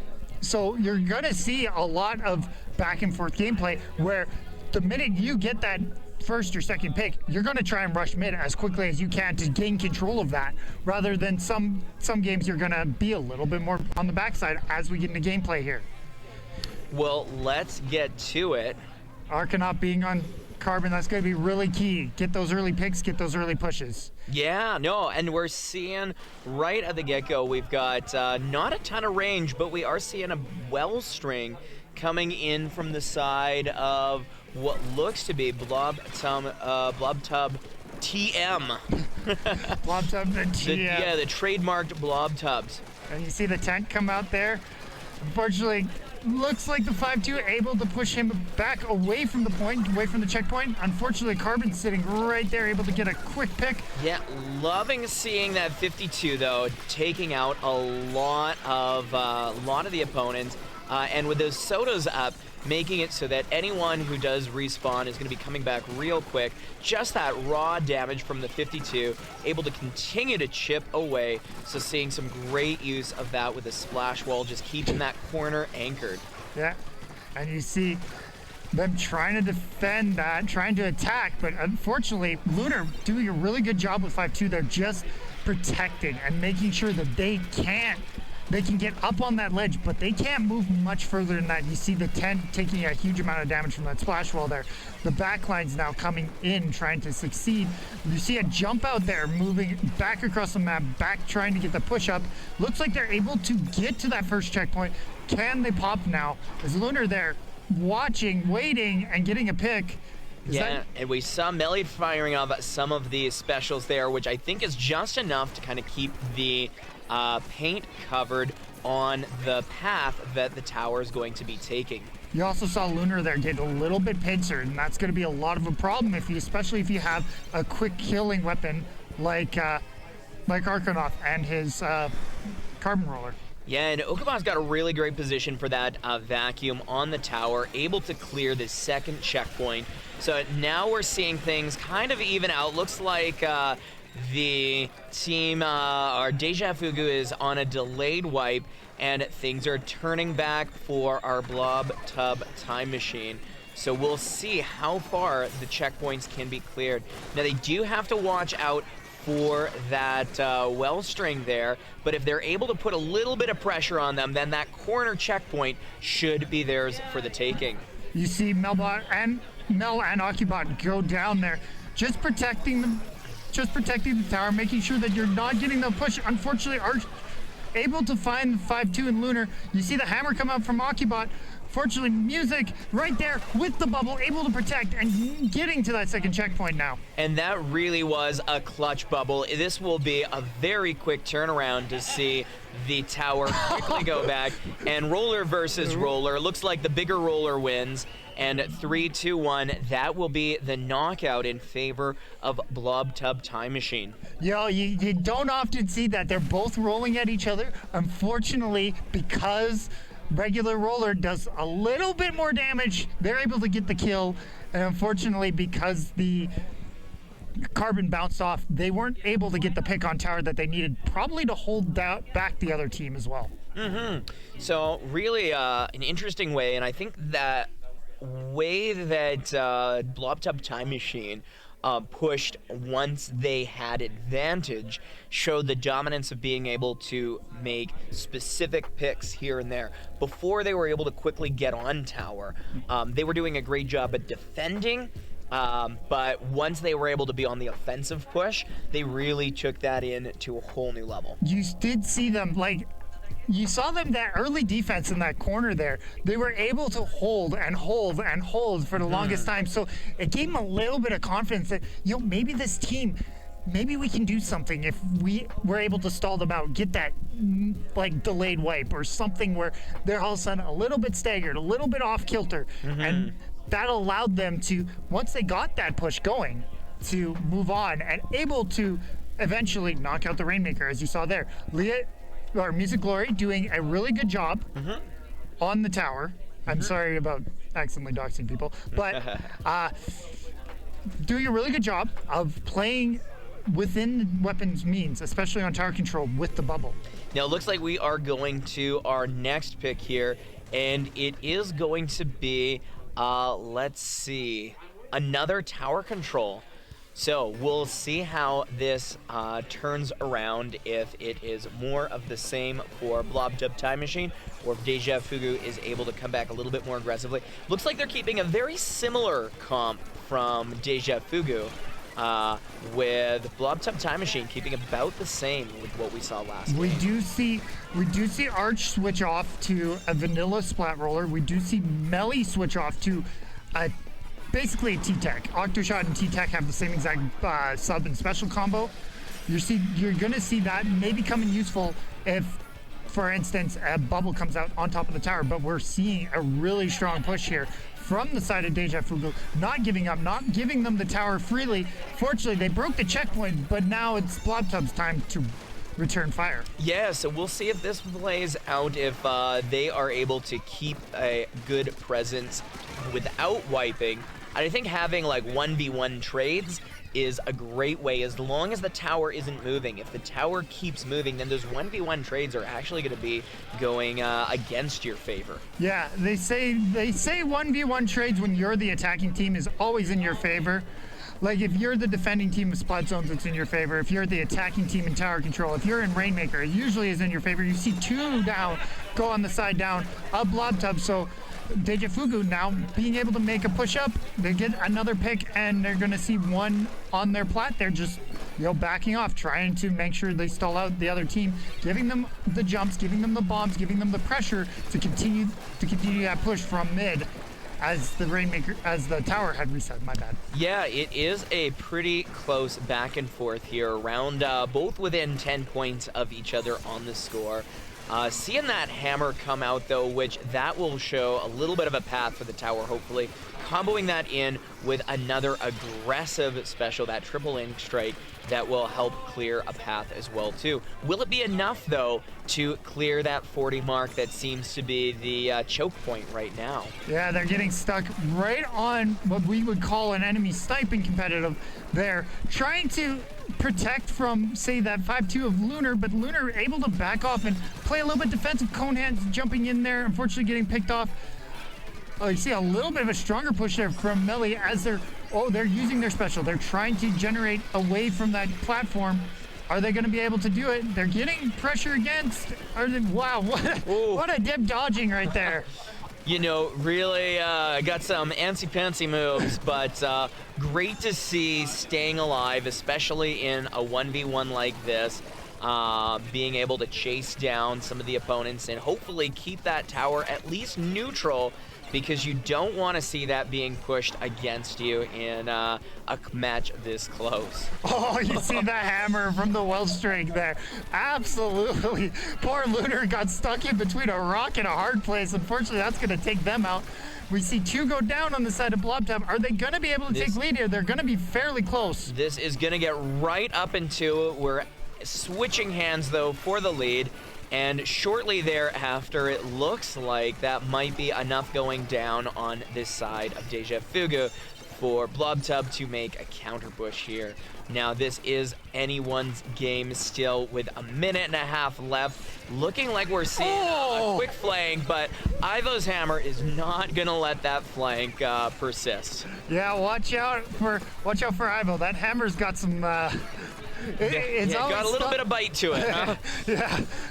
As we see, Conad's now taking the tower. Unfortunately, going to get picked off there. We see the, I believe that's Arkanoff coming in with the roller, just protecting the mid, trying to force them back a little bit and trying to create a little bit of a diversion, allowing his team to move forward. And, interesting to see the Wellstring not being able to punish and jump in. And in fact, going down in not having just like a one hit like a roller or a quick tap shot. So letting that jet get in. And I think that was a needed play just to get a little bit more paint on the field. We are seeing this push now go in favor of Blob Tub Time Machine, but it will really depend on the defense that can be coming through. We do see them take the lead back, though.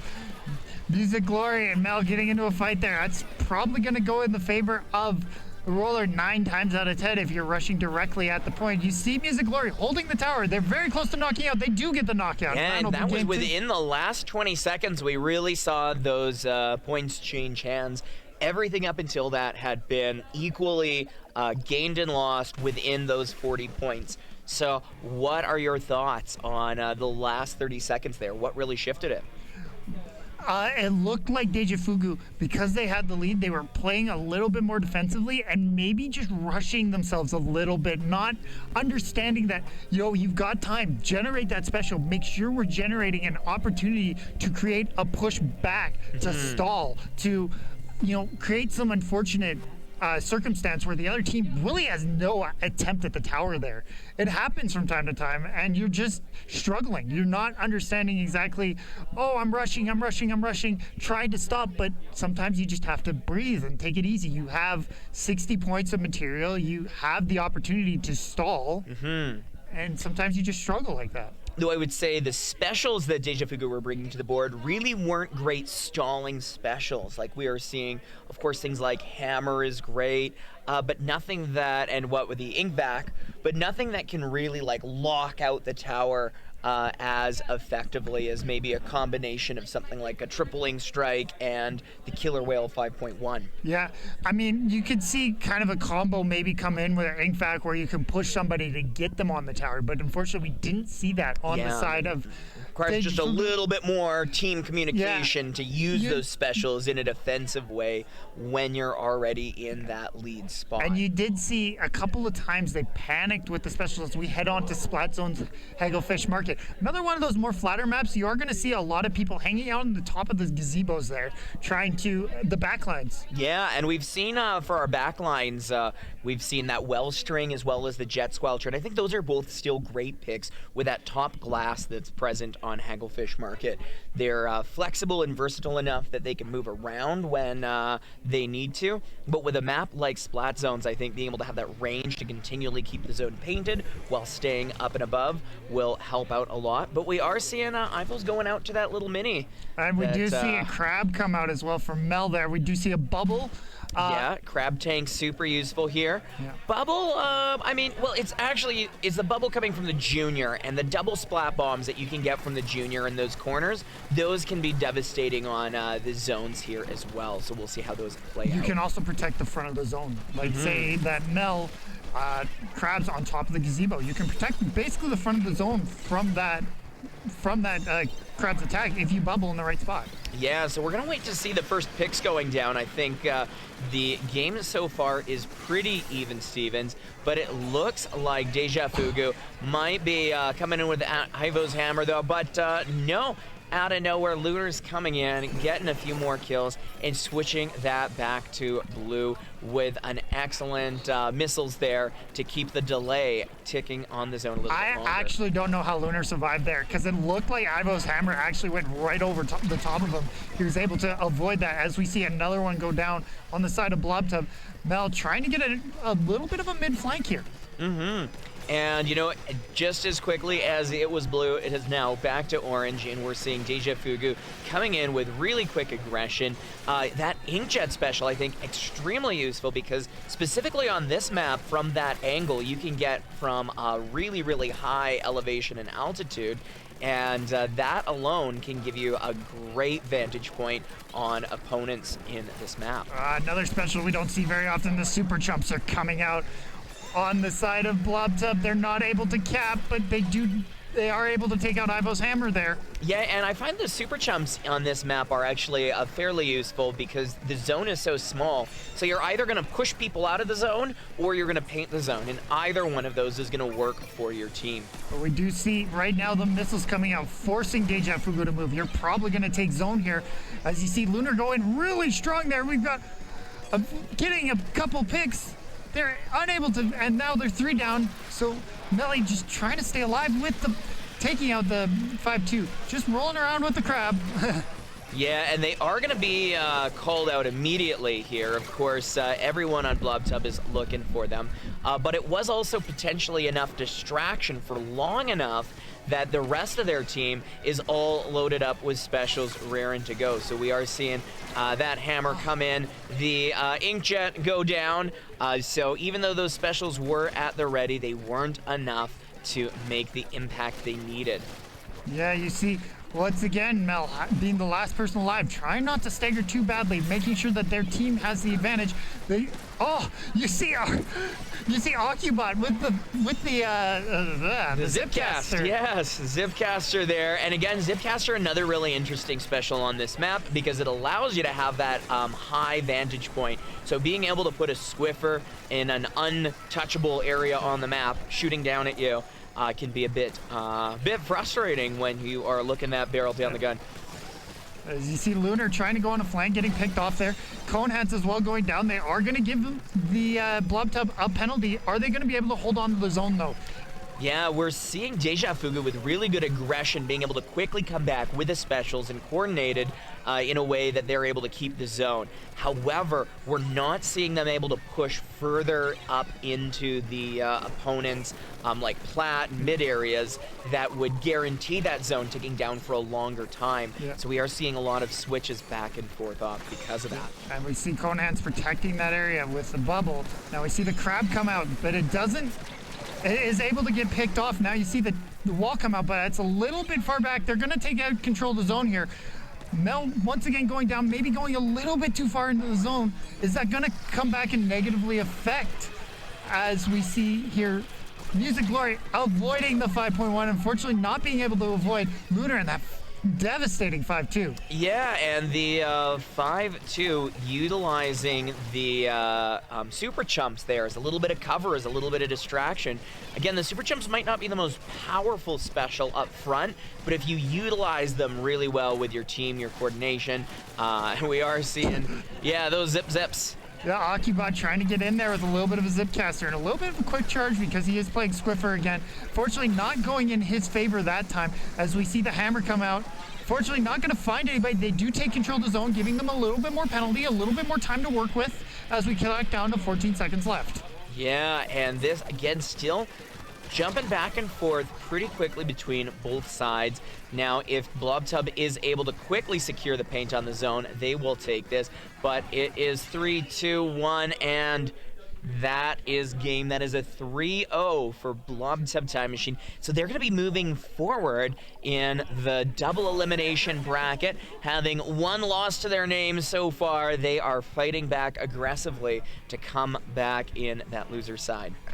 They were very, very heavily utilizing on the 5-2. They're very strong and fortunately able to utilize the picks, making sure that once they got 1 or 2 picks, they were in the front of the zone. They were making sure, hey, we're going to create an iron wall here. You have to push through us, and it's going to be really hard to do so.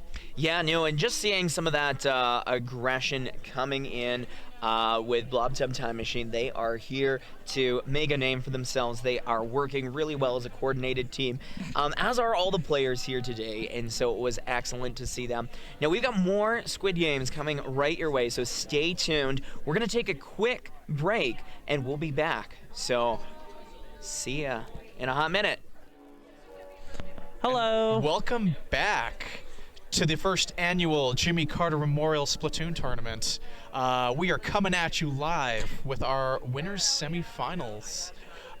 We have 2 very solid teams, both of which we've seen some really good action from today. We have Fintersteller, who have appeared on the stream a couple times already, and Groundcod. I'm not sure if they've been on stream yet, but I don't know. We played a really good set against Fintersteller, Deja Fugu, and like they were scary. We had some I think it went to game 5, but yeah, both of their sets on stream have gone to game 5. Definitely a team to watch out for. Definitely one of the favorites for this tournament. Oh my gosh. Groundcod Day, also a very strong team. Just looking at this player list, we have Timothy on that Octobrush. Always terrifying. Yeah. I'm on commentary and I'm terrified. Exactly. It's like, oh, I'm just cowering in my seat here. But having played against some of these teams, why don't you give us some of your thoughts? So I've played against Fintersteller a decent bit this season, just in scrims and also just today. We got to game 5. They, Kaz is a force to be reckoned with, as always. Quirky is, relatively new to the swamp, but also just terrifying. They are scary in Clan Blitz. They usually have the whole Ink Vac combo going, which, if you're not ready to shut that down, you aren't shutting it down. No, we saw that a few times earlier. It's definitely a combination that puts some work in. Yep. Yeah, it's just all around, you're playing against that team and you're seeing, long range, or you're seeing Brellas, you're seeing Quirky on NZAP, or you're seeing him on a Stamper, and it's just so much to deal with the entire time. So, Groundcod Day, they're a good team, but they're up against something really good as well. Yeah, and it looks like Fintersteller is going to get some Clan Blitz action right at the start here. Ooh. Where our first match will be played on Robo Ramen. Definitely one of the favorite maps. We ran a little bit of survey a while back to see what maps the Swamp prefers, and Robo Ramen came out as a clear winner. Definitely one of the favorites in our community here. Does not surprise me. I think pretty much every team loves at least one mode on this map. And it's one of those maps that I feel like any mode is good on it. I can't think of any mode on this map that's not what you're looking for, right? You could at least make a case for every sure. mode. There's not one there's not one standout mode where it's like, oh god, I hope we're not playing like Clam Blitz on here. For sure. But it's also, yeah, definitely a very interesting map. There's a bit of verticality to it. There's more than one pathway into wherever the objective is. There's something for everyone. For sure, for sure.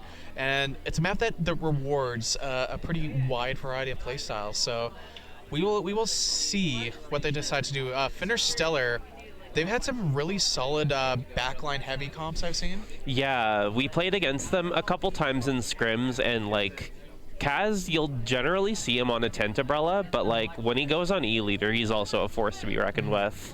And I feel like that's kind of the opposite of Groundcod Day, because I'm looking at some of the players, the Bomb 93, Timothy, Samurai, very strong frontline players. Mm-hmm. So we will see if this aggressive frontline comp is enough to dislodge a very competent backline comp. It'll be a battle for the ages either way. Like, this is an exciting matchup. Absolutely, absolutely. I don't know, if you had to choose, gun to your head, which of these teams are you going to play against? Which of these teams am I going to play against? That's tough. I feel like I've played Fintersteller enough to be scared of them, but it's also like I feel like I have a better idea of what I'm going up against Fintersteller. It's the evil you know versus the evil you're not quite familiar with. Exactly. Like some of the people on Groundcod Day, I've played with them before. Like the Bomb, consistently strong, definitely has the potential to be scary. Like Samurai, he basically knows everything about everyone on every team. Like if you have him on the enemy team, like you're an open book. Yeah, I am very curious to see what they pull out here for sure. Yeah, like it's gonna be well informed for sure. Like just already having him on the team, even if he's like subbed out, they are gonna have like a great comp they have a to game go. plan already. Exactly. Yeah. So it's always interesting to see because you can sometimes get surprises out of a team that he's on just because they'll know what they're up against and are gonna pick something maybe not off the wall but like informed. Yeah. Now we were talking earlier, Switch 2 right around the corner. Splatoon 4 probably not too far behind. Yeah. What's your wish list? Okay, my wish list. Yep, this besides Smell-O-Vision. Besides Smell-O-Vision, oh my god. Let's see. So one thing I was kind of thinking, because there was some post, I think it was ProChara, where it was like it was asking for like controversial like takes of like what you would want, and I was thinking like. I think that Splashdown has had its time in the sun, and I think Reef Slider like wanted to kind of fill that role, and then Nintendo was like, "Oh, this isn't working. Let's put in Splashdown." Yeah. I think.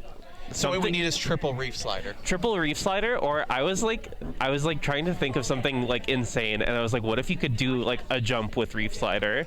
Ooh. Yeah. Okay. Or like launch it like similar to like. I don't know, like something like how some sort of ink mortar coming in from a base. Well, because you were able to in Splatoon 1 with the like ink strike, you would like choose a spot on the map. Like maybe you could like just launch in with Reef Slider without even needing to jump to somebody. I'm into that. That's there's good. So many possibilities, but I think Reef Slider like.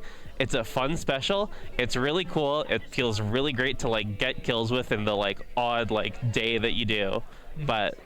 I don't know. I want Reef Slider to be good. Yeah, no, it's definitely retool a few things. Looks like we're hopping right away here. Groundcod Day in orange, NZAP, and Fintersteller in purple. Okay. So definitely both teams have a Splatling. You have on Fintersteller, you've got the 10 umbrella and the decav, so they're definitely playing a dynamic game here. Yep, Timothy on brush. That means we're going to be seeing some pretty saucy beacons around. Ooh. Oh, already Quirky like a quick down. Yeah, Quirky is gonna get those picks. Like he's on the NZAP, right? I believe so. Clave goes down to Timothy. Ooh. Oh my god. Oh, the 2 like for 1 right already there. back and forth. Yeah. There's bloodbath of a game. We have beacons, so and looks like they're getting ready to use that tent. Oh my gosh. Quirky in a scoring position, but does not have the materials to score with. Not quite. They're Ooh, all right, yeah. able to Fintersteller. They are scoring. They're looking for a jump that might go in. That that's early score. Oh, they already have the basket open. That's at like 57. So they got 2 power clams and a tiny. They are ready for it. They're here. They're big early lead. Keeping the thing open, but that is a Oh my white ball, so that's gosh. gonna be the end of that push. But that's a 52-point push off their first push. That is a very commanding lead to start the game off. Nasty thing to have to come up from. That said, a little over 3 minutes 30 seconds still on the board, so still very much anyone's game at this point. It is Clam Blitz, so. It is Clam Blitz. Groundcod has a very strong control of mid right now. Oh my gosh. Yeah, just looking to get those picks. Kaz playing defensively. Quirky goes Oh. down there. Yeah, just look. Both teams looking to open up an opportunity to push forward into. Samurai with a very dangerous jump, and it does not work out. No, Fintersteller's got a pretty good defensive like setup here at their base, so I think that was like almost beneficial for them to get pushed back into. Yep, and the double. 2 for 1. Okay, Quirky's hopping back in there. And Timothy, they broke the barrier, so and don't have a lot of materials to throw in there, but they do have like enough to get the penalty gone and a little bit more chipped away. for sure. And Ooh. that's a trade right there. Samurai trading with Quirky, and I think that's going to be it for that push. Again, Fintersteller making their lead just a little bit stronger. And they've got a decent amount of materials up. They got a clam. They've got like 6 in littles, although other teams also got a decent. Oh my gosh, they have 2 power clams. Yeah. Yeah, no, they are ready to make another push here in just a moment. Oh, and here it comes. Oh my gosh. With the bubble, that could be commanding. it. That Oh could my be gosh. Ooh. That might be the end of that push. There doesn't seem to be any clams on their side here. Yep. Nope. They're still going Oh my for it. gosh. They're still jumping in. They have that. Oh, that beacon is doing a lot of work right now. Yeah, beacons are like, if you don't address them, that like can be the end. So still no points on the board yet for Groundcod Day, or for. And yeah, they with a minute and a half left on the board, they're going to need to put in some work right away in order to bring this game back to their favor. Yeah. Fintersteller is ready to make another push though, so that's going to be extremely hard. Does not quite do it. Sneaky attempt in there, but did not pay off. But like at this point, you do have to make desperate moves. Yeah, no, it's what other option do you have at this point? Exactly. Oh my gosh. That's the score. Are they gonna? They've broken through their penalty. Pretty scary to be to be Groundcod Day in this situation. Yeah. Oh, they're able to extend it just a little bit. Oh my gosh. Basket closes, but they're only like a power clam away. Yeah. If they score that power clam, that's game over. So penalty or no. Really needing to both like go on the defensive, but also like they have 30 seconds to get like 80 points. 96. Oh, this is. Oh my gosh. Scary start for sure. And just look at how they're staggering their specials here. Just always able to keep up consistent special presence and keep Groundcod pinned down here. Yeah, you saw it like Quirky kind of snuck in through the back there. And that's going to be game. Yeah, oh my gosh.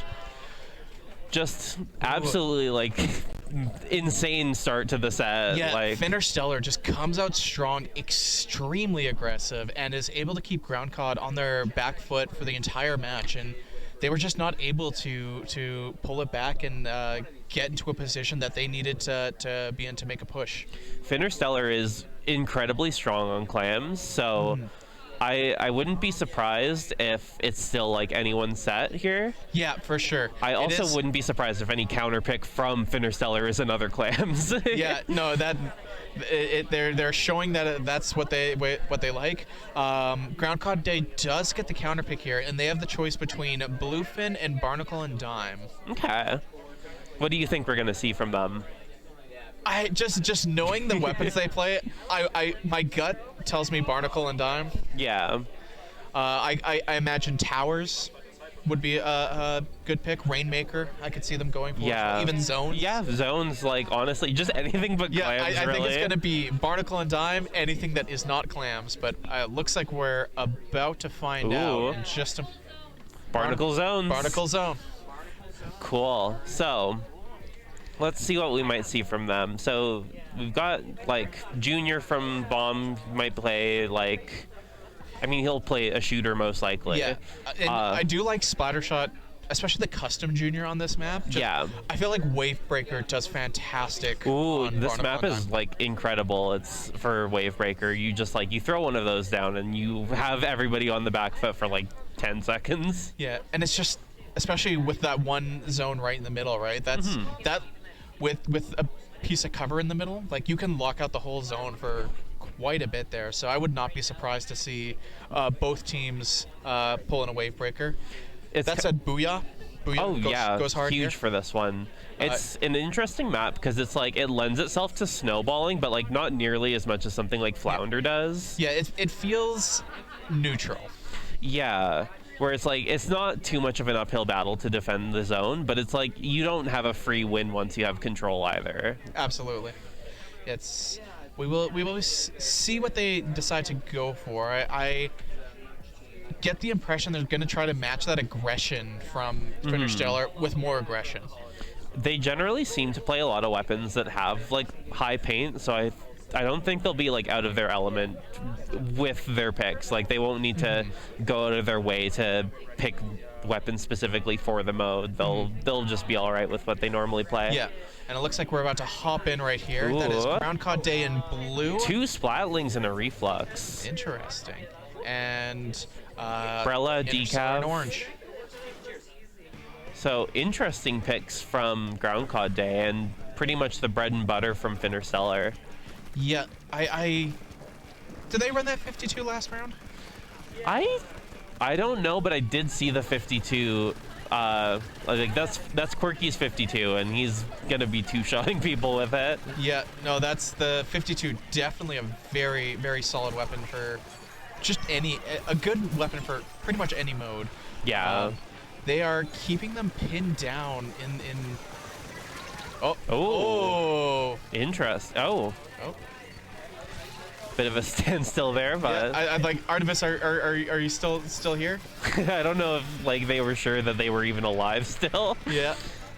But I can hear the call-outs from the other side of the room. Yup. Oh. Fintersteller just already like they got a solid start right off the bat, and immediately a scary situation for Groundcod Day to be in. Absolutely. They are. They have to take it right now. They got a penalty, so. All right, we're not gonna have a clean sweep. It's gonna be a little bit of back and forth for a little bit here. Yeah. Out of the air there. Ooh, a bit of a bloodbath, but ends up being taken by Fintersteller. Yeah. Fintersteller has a pretty sizable penalty they're gonna need to work through. That Quirky goes down. Timothy with the Dapple Doolies there.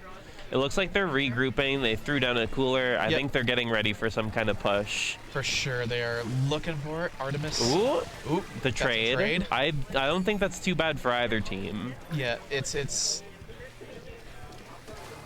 Kaz looking to make a play here. Timothy moving out to the right, but there's 3 of them there.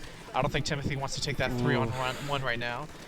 A bit of a push coming up through the bottom bit there with the Splatling and they're going to need to go in right now. Missiles, but I don't. Ooh. No, not quite. Too little, too late. Yeah.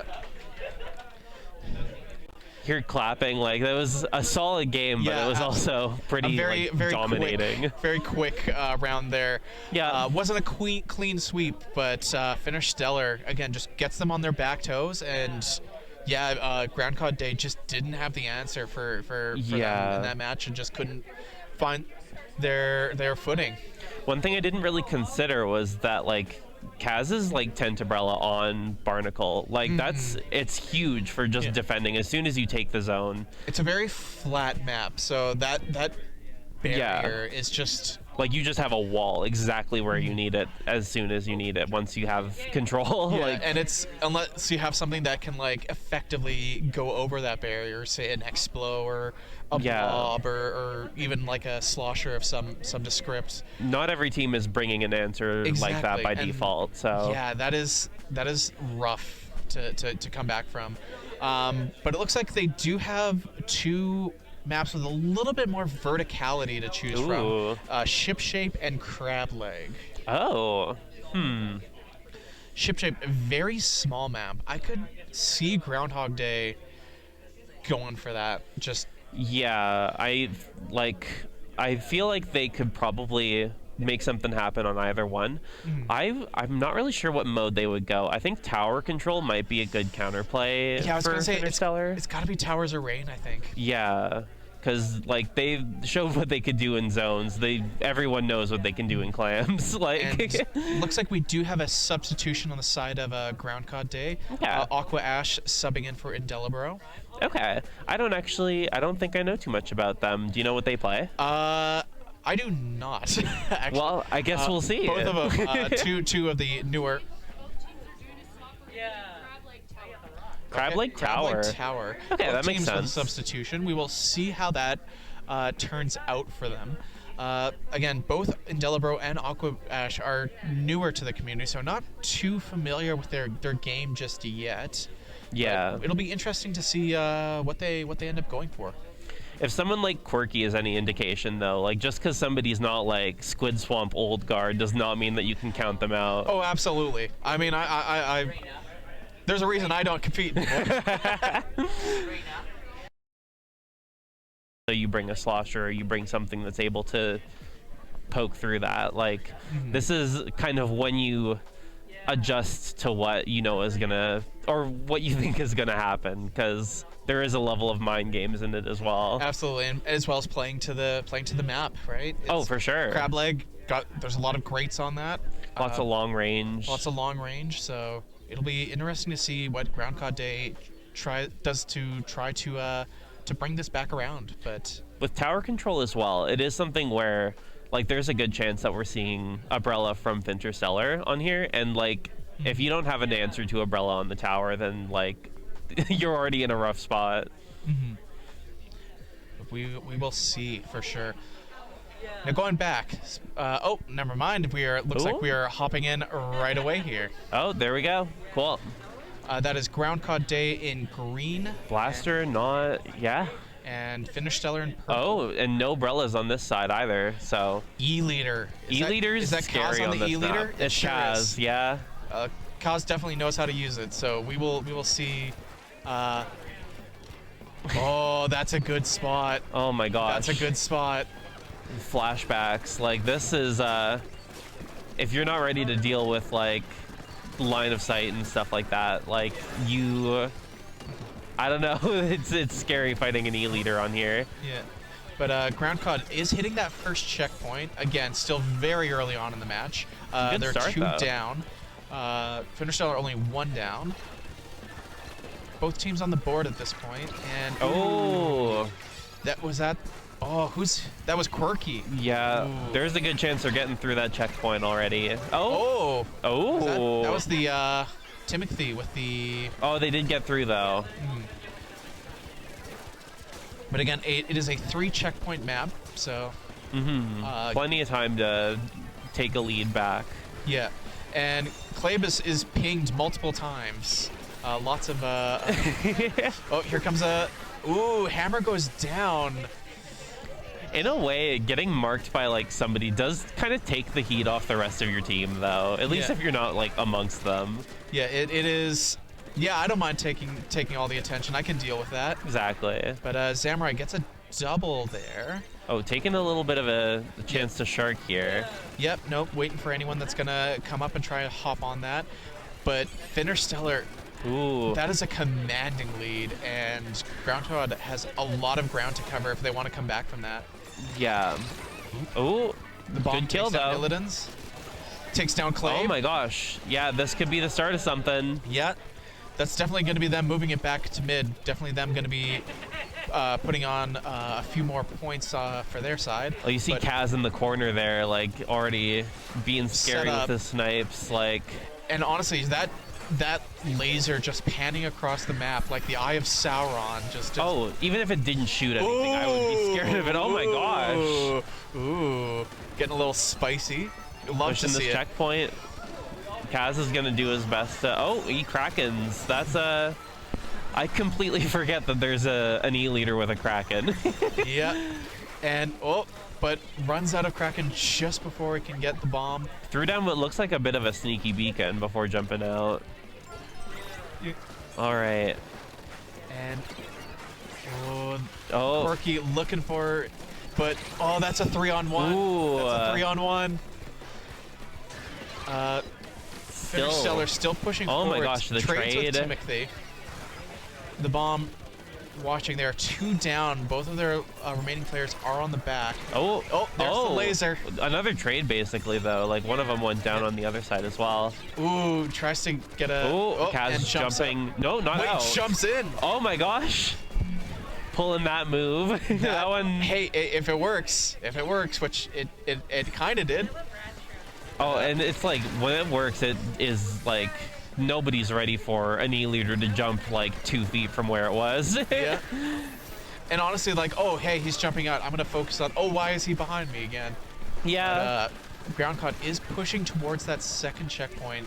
Clay Definitely, like, does have a good position, though. they're doing well with this. Like, they're coming back. They didn't let themselves get discouraged by the 14 remaining just looming over them.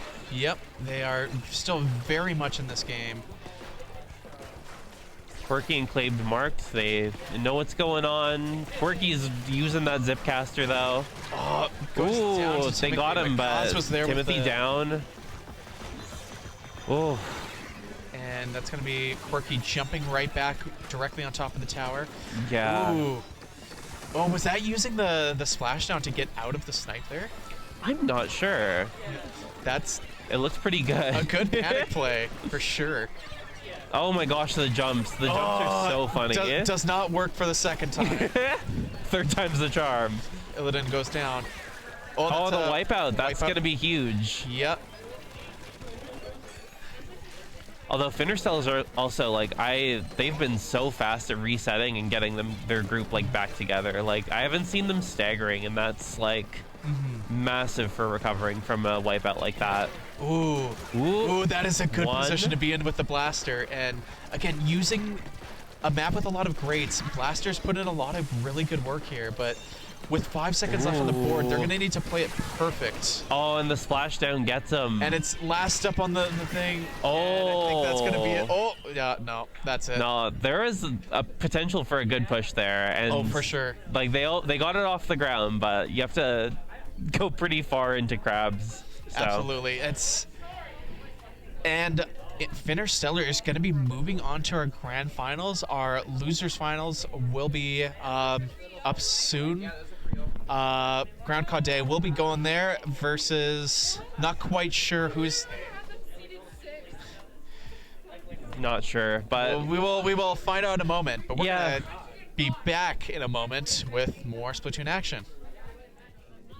Hello. Welcome back to the losers finals of the first annual Jimmy Carter Memorial Splatoon tournament. It's and, me. Takuno II, what is your favorite Jimmy Carter fact? He's a person, I'm pretty sure. He certainly was. I don't know who Jimmy Carter is, I can be perfectly honest with you. He is the greatest U.S. president. I'm being Yeah. told off by He everyone is, in my direct some might even vicinity. say he is the only good U.S. president that ever lived. Okay. Well, And that's what we say. That is the Alberta Squid Swamp's official position, is that Jimmy Carter was the only good U.S. president. Did you know Jimmy Carter was the first president to be born in a hospital? No, I didn't. I don't know a lot about Jimmy Carter, and I'm honestly taken aback by the sudden turn of topic. But both teams are going to be working very hard to appease the ghost of Jimmy Carter. Okay. We have Splat to the Future and Groundcod Day. We just saw Groundcod Day They did lose in their set to Fintersteller. Whoever wins this set will be going on to face them in the final. So Groundcod Day, gonna be hungry for that revenge. I hope they skip breakfast because you have to play hungry for revenge. That does amp up the anger. I, for one, am a very hangry individual. If I do not have proper amounts of sustenance inside my tum-tum, I get pretty grumpy. So... But I feel like Splat to the Future also has their tum-tums empty, and they are hungry for victory right now. Guys, the rumblies and their tumblies for a gold medal? Is that what I'm hearing? Yep, one of these lovely gold medals right here. But both of these teams are going to be walking away with medals today. Yeah. Whoever loses this match will be walking away with these lovely bronze medals. Sorry, I just wanted to see if this will come up on camera, but there's a sparkly pattern on the back of them. The gold medal has the big sparklies. The other ones only have small sparklies. They get inferior sparklies, which are not. Well, they're kind of coming up on cam a little bit, but yeah. Let's see how the bronze. Let's see how the bronze do. Oh, you can see a bit more there. Bronze, bronze.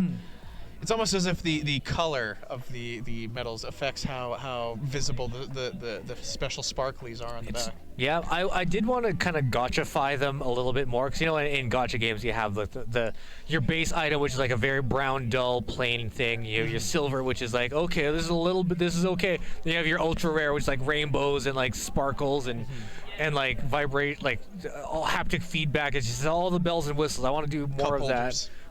Cup holders. 12 I mean, more gigs of RAM. I love it when my waifus have cup holders. Well, depending on what game you're playing, they might come with less cup holders. But anyways, maybe the cup holders they have are inadequate for whichever event you're doing. But yeah. So we have this is going to be a very decisive match. I'm very excited to see how it goes. Have we seen Splat to the Future on stream yet? You were assuming I was conscious while I was running stream. I was kind of in a mid-range fugue state. Fair enough. I don't think we've seen them on stream, though. This will be their first time on stream. But yeah, a very strong team for sure. Definitely a team to watch out for. We're going to be hopping in on Rainmaker Marlin right now. Ooh. We're going to go for a sick flight. And that's Groundcod Day in yellow and Splat to the Future in blue. Nice. So we see well strings on both. Is that well string?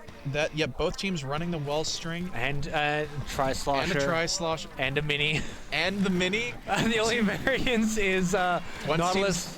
And dualies. Yeah. So both teams kind of coming at this with the same game plan, for more or less. Yeah. Which is, I don't know if this is like the meta right now, but it seems like, pretty good hammer on hammer action. Ooh. We got it. Puddle Duck coming out on top of that hammer battle, missing the second shot, but getting a nice direct on that crab tank. I did a sub in for Splat to the Future for a couple scrims a couple weeks back, and Puddle Duck on that well string is very scary. Definitely something that Groundcod Day is gonna need to watch out for. But Groundcod Day looking to break that first checkpoint, but is unable to at the moment. Puddle Duck. They're so close. Here comes the straight, and the team is ready for it. But gets sniped by Samurai. Samurai able to get that dunk in there. Sees the opportunity and just goes for it. I liked the little swerve off to the right before he actually did it, because that kept him safe from incoming fire. So that was very, very good. And again, is able to break that first checkpoint. Not able to rack up the points a whole lot, but breaking a checkpoint is helpful, and that's one of the fun things about Rainmakers. You just see plays like that. Yeah, you see plays like that which like kind of set the tone for the game, because that was still very early on, but now they have a distinct advantage right now. It's not huge, but it does mean that if they do get that Rainmaker, they are able to just run it a little bit farther forward without having to make that pit stop, which can set them up very early on for success. And Timothy carrying the Rainmaker right now. They are 2 players down, so I don't know how much. But good placement of the Rainmaker bomb right there. And that's he's still up. Goes down finally. That is a wipeout for and that's gonna be them breaking through that first checkpoint. Again, and despite Groundcod Day having a very solid start to this match. Splat to the Future has taken the lead here. Oh! The wipeout when they're coming up on the main, but And it's already this might be it. This might This be might it. They be need to it. take him out right now. Puddle Duck getting that slam dunk in there, capitalizing on that wipeout just at the very end there. Just And yeah, that double wipe to just... Yeah, we break through that first checkpoint, get another wipe. All right, let's win this thing. yeah, so decisive, and that's why I am glad they implemented the checkpoints in Rainmaker from Splat 2 to Splat 3, because that could have been just a straight run.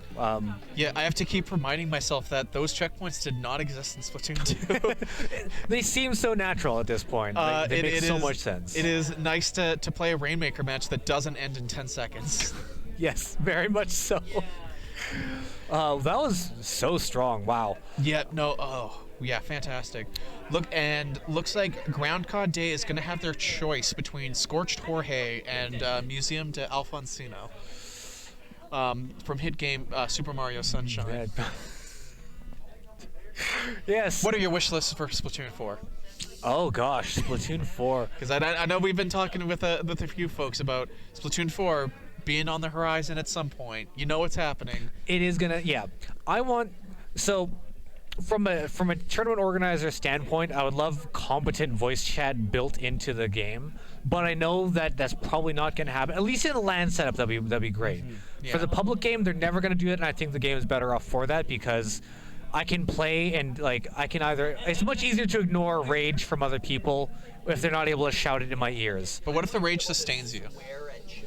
Well, people might Don't say, you want to cuss out children?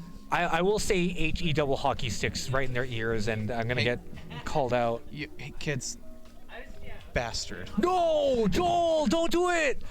But yeah, from my standpoint, that would be so good because part of the LAN experience that I really like is having the direct communication with no lag with that kind of stuff. But at the same time, for us, it does involve a lot of equipment that we have to maintain, and we just had some fail. We had to get some replacements for this time around. I've been told to crank this. Oh, reel him in.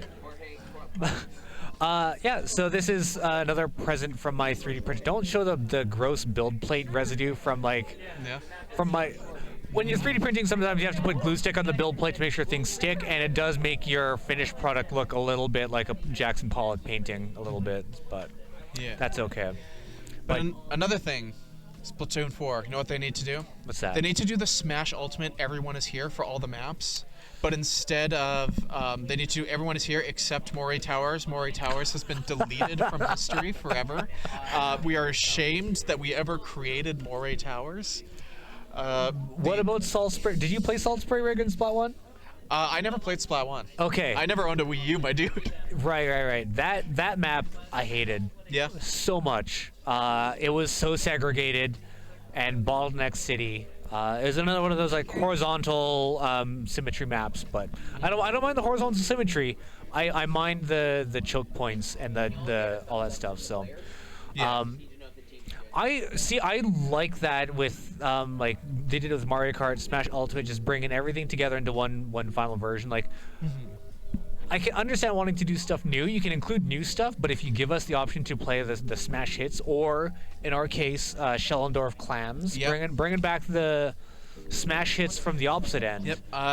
Hey, Nintendo, if you're watching this, and I know you're watching this, bring back Schellendorf, and we will do a 1st to 20 Schellendorf Clams endurance set.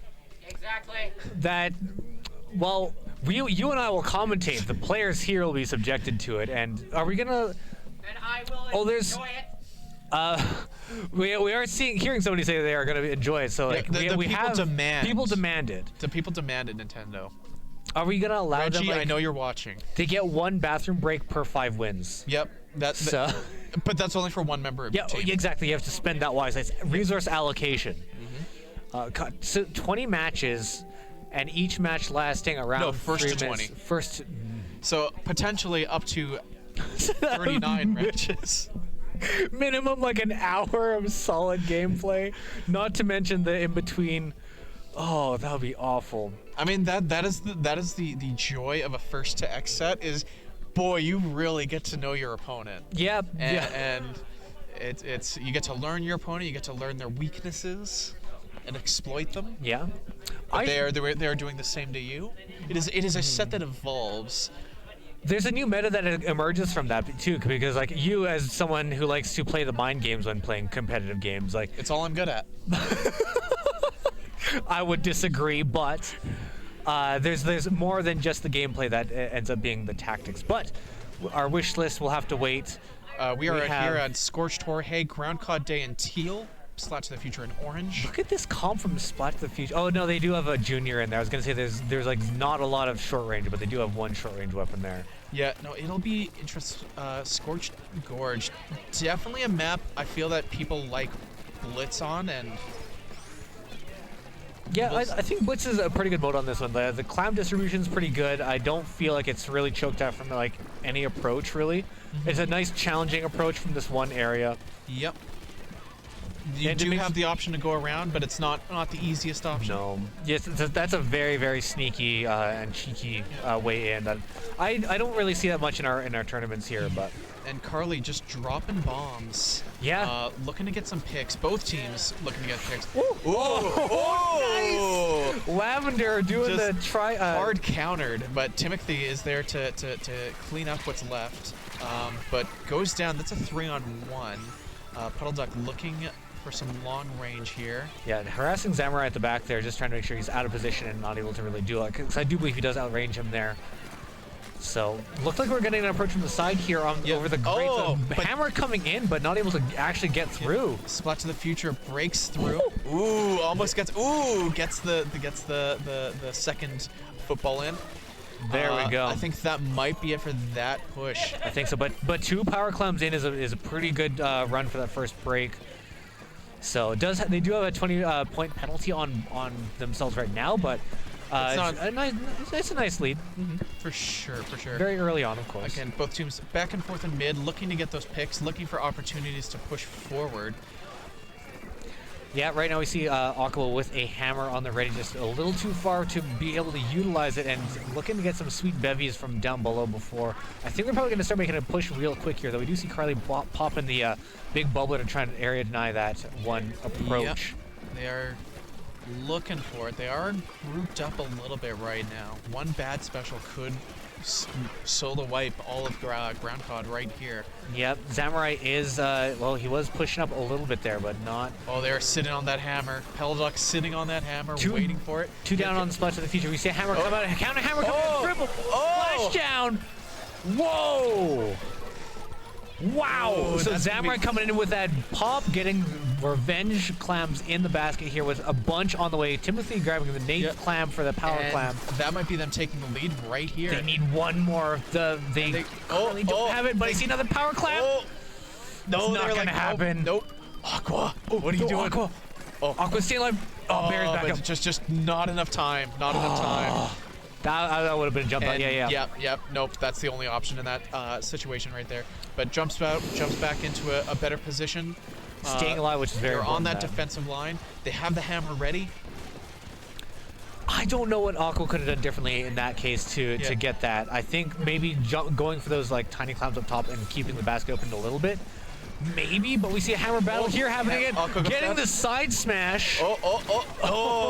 Tries to get the bomb there, but is not able. Samurai watching that corner. Rem takes down Rem. They're both coming in there. Oh, they're getting pincered. Great tactics. But Timothy, they need the clam right here. Timothy, there it is. There's the penalty. Oh! They break through it. They get through it. Oh, goes down. Groundcod now has the lead with that last push. Great job on that. But again, not a huge lead. No. One decent push from Splat to the Future will take this back in their favor. So still very much anyone's game at this point. 1 minute left on the board. We will see what Splat to the Future does, because they're going to have to do something in order to take this back. Yep, they are now on the. They have got to be on the defensive here. They got to get Timothy some clams. Goes down. They're 2 down. Lavender up here grabbing some clams, a little bit. Seeing a hammer, they might try and get a sneaky push up here, but Lavender is currently contending with some fire from the side here. Getting closer to the basket, getting some turf down, but they don't even have enough clams for a proper push right now. 30 seconds left. It's going to be hard not to panic. They get to take Aqua out here. Oh, it's like, I know you're behind me. I know you're coming up behind me. Wonder if that was team communication. We see some coordination here. They're looking. They're going to get a power clamp ready on the side of Groundcod Day. Can we get that inside? Oh, he gets it. Oh, there's the pop. There's the wipeout. And this might be it. This might be it. There's a lot of clams here. There's a lot of clams there, and there's no one there to defend. Oh. Okay, it's not over until it's actually over, but this is very, very rough for us. Oh, that's a good corner. That's a really good corner. That's mean. That's so mean. Well done. Groundcod Day saying, you don't get that 3-0 sweep. This is going to be a fight. I think this one's going to round 5. If it goes to round 5, I know you did your job well. And I've had comments from a few people, Joel. Great job on balancing the teams. We've got some very hype matches because of that. I'm very good at categorizing people. I would pry into what the categories are, but I don't really want to know what category I'm in personally, so I'd rather keep Pandora's box closed. Yeah, and it looks like they're going to have their choice between Robo Ramen and Brine Water. Now, as we're saying before, the results of our survey have proved that Robo Ramen is by far the most popular map among our community. Really? Everyone loves Robo Ramen, and everyone hates Flounder. Everyone despises Flounder. At least half the response was like, please, no more Flounder, remove it from the game, ban it, mod your Switch cartridges so Flounder is no longer playable. Wow. Resounding no more, please. No more. No, and then we People say have no, spoken. more Flounder. Well, see, the downside to letting us know what map they hate is that now we have power. Exactly. They've let us know what the hot button is, so... I don't know. I have honestly not really looked at the map list for the grand finals, but it would be really funny to start it out on Flounders. Flounder is in the grand finals. It is, however, on round 6. Okay. But it looks like they've chosen Splat Zone, or Brine Water, as opposed to Ramen here. Interesting. It'll be... And you know what? I see it. Splat to the Future has some very strong backline players. We saw Puddle Duck using that well string before. Yes. Lavender on the Nautilus. Yeah, I could see this team really working that backline play. And Brine Water is a map that rewards really solid backline play. And looking at what Groundcod Day brings to the table here in terms of weapons, there's not a lot they have that would, in terms of comfort picks, that would be able to match them in range. So this could be a very good pick for them. Yeah, we will see how it works out for them. Yeah, it'll be interesting to see what both of these teams do. Again, both teams at 1 win here, so still a very even set thus far. Great, like that was a very fun match to watch too. That last Clown Blitz match, God, that was incredible. But I want to go back to the wish list for Splat 4. I would love to see kind of like what they did with the Smash and even Mario Kart integrate in other franchise maps. Oh, ooh. So wouldn't that be a fun? Oh, get some nice Mario maps in there. Yeah. Okay, all right. I want them to only add Fire Emblem maps, just so Splatoon fans, and we can see how whiny they are compared to Smash fans about what Nintendo's I would say best franchise getting representation. But we have Groundcod Day in teal here and Splat to the Future in pink. Those Super Chumps came out really fast. They were on the map immediately. Yeah, so. no, they must be running a lot of special power up on that. I believe that's the effects that makes it a lot faster. Using that, good Splat right there.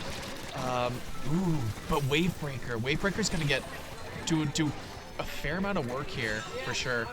Yeah, this middle bloodbath area is going to be a very busy area, and this is, I can see now what you were talking about with this map mode combo with their comp. I think it will be very difficult to get up that ramp to try and lock them in, even if they do get backed into a corner. So, strong map choice for their team.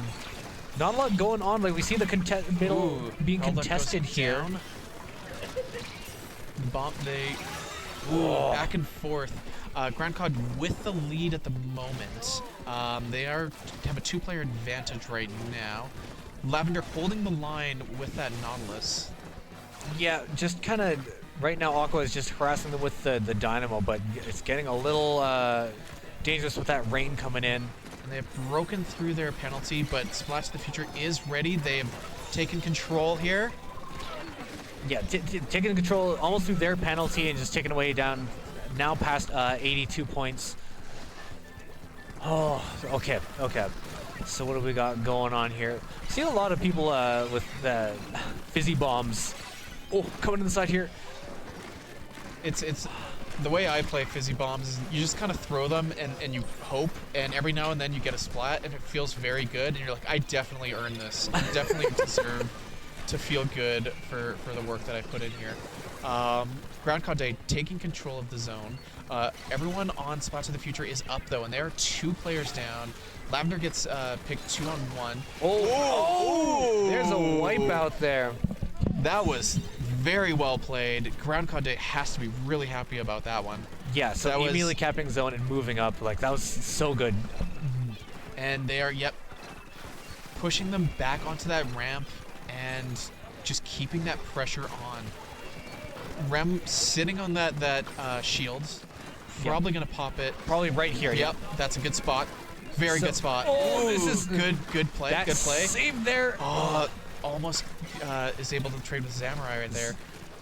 Samurai with that mini that is not on his character sheet here. Character sheet. Sorry, you can tell I play D&D.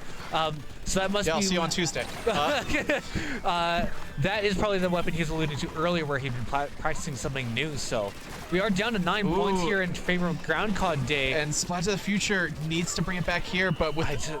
They were pushed up against the wall on that one. They had very little choice in what they could do. Yeah, Groundcod Day just found that opening, got the zone, and were able to just push them back. Yeah. And keep them pushed back. That was very well played on that part. Like that was. Yeah, once they got the other team destabilized, they just kept pushing, and so they couldn't get established to use their range to their advantage. So.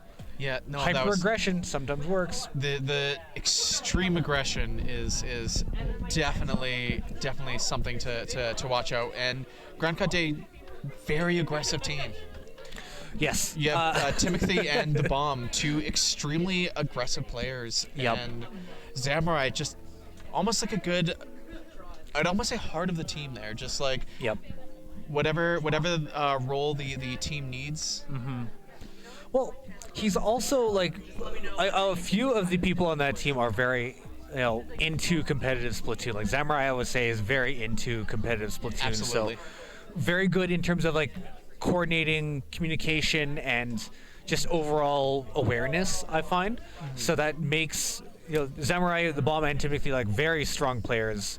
Mm-hmm. Ash being a bit of a player I'm less familiar with. Yeah, definitely one of the newer members of the community here, but doing a really good job. Absolutely, yeah. Definitely very strong play from Ash as well.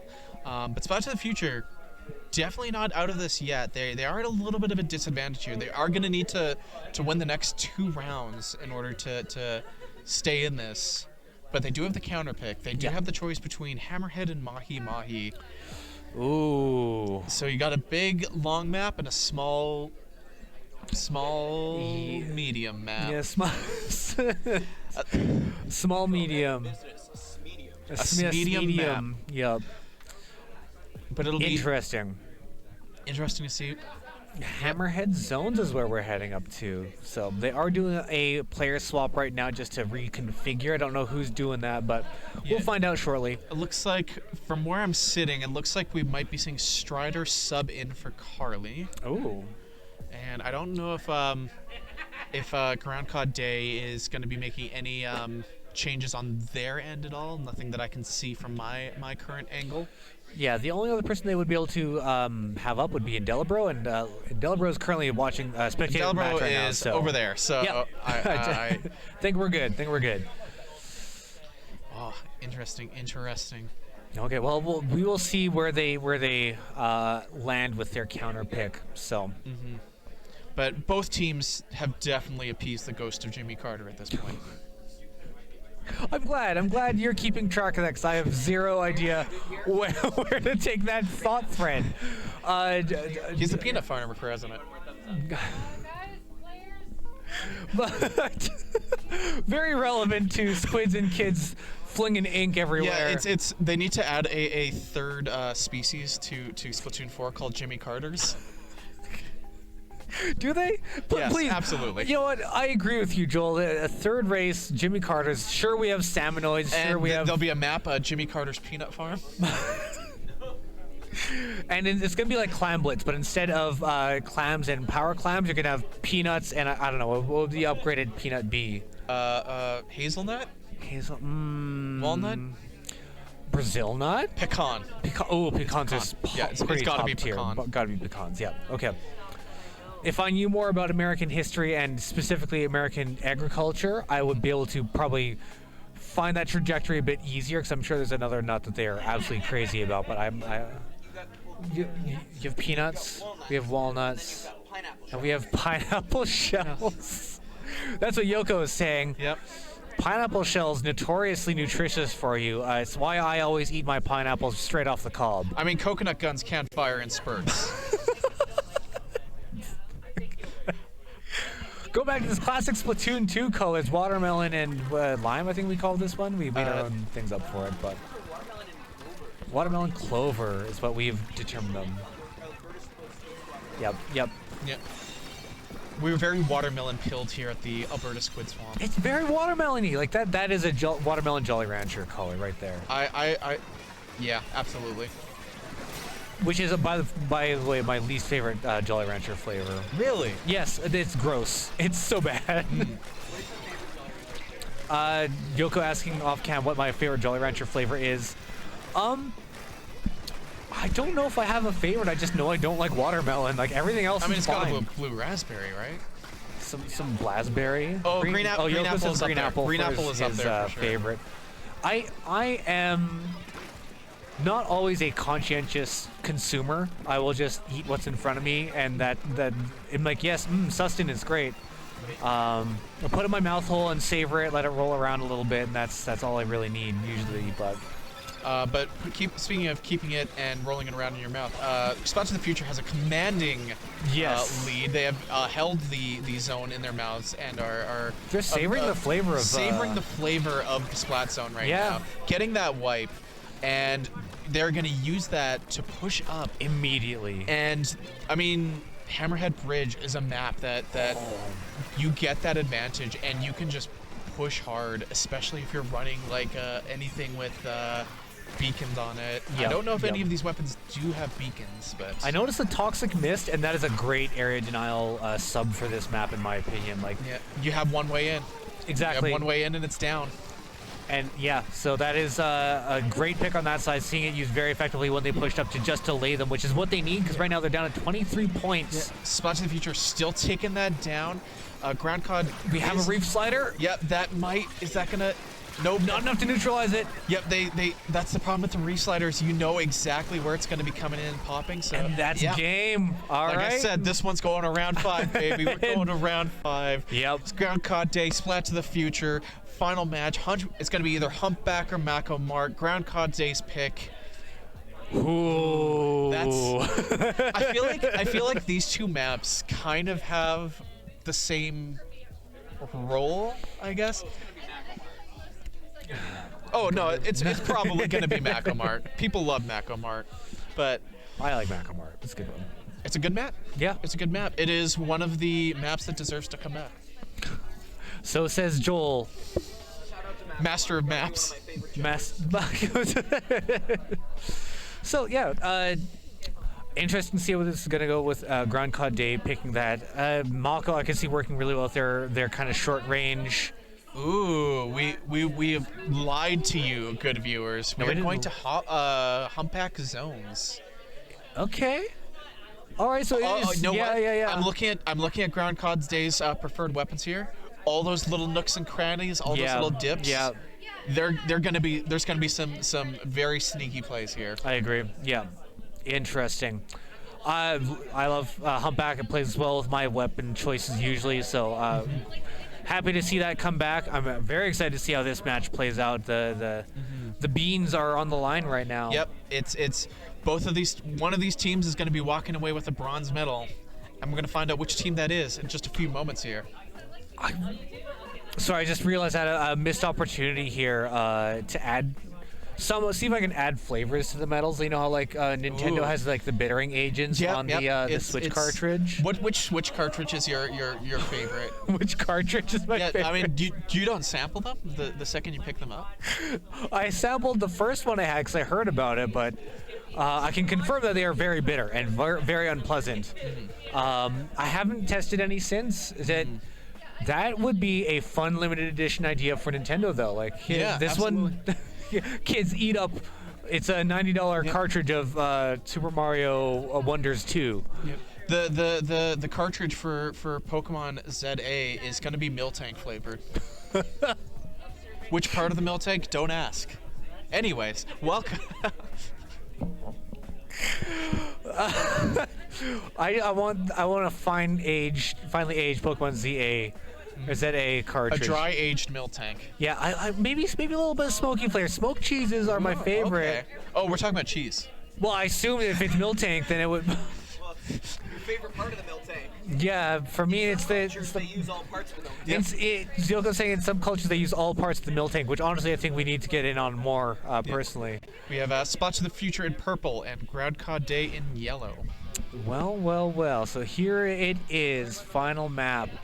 I see an ink brush. Ooh. That is surprising. Typically opting for an Octobrush, opting for the faster, more agile ink brush. But you know what? This is a map I could see that working on. That said, Splat to the Future does get 3 downs pretty quick here. Ooh. That is a wipe. That is going to be very good for Splat to the Future. Yes. Very, very good for them to get that on this counter pick early on. Going to get some points on the board for sure. They have sodas in their system. Seeing Groundcod Day spreading out a bit. Oh, nice Get dodge. out of the way. But they are. Run away. See, now that is a good use of the agility of the ink brush here. Just zipping around, completely outpacing that Ultra Stamp.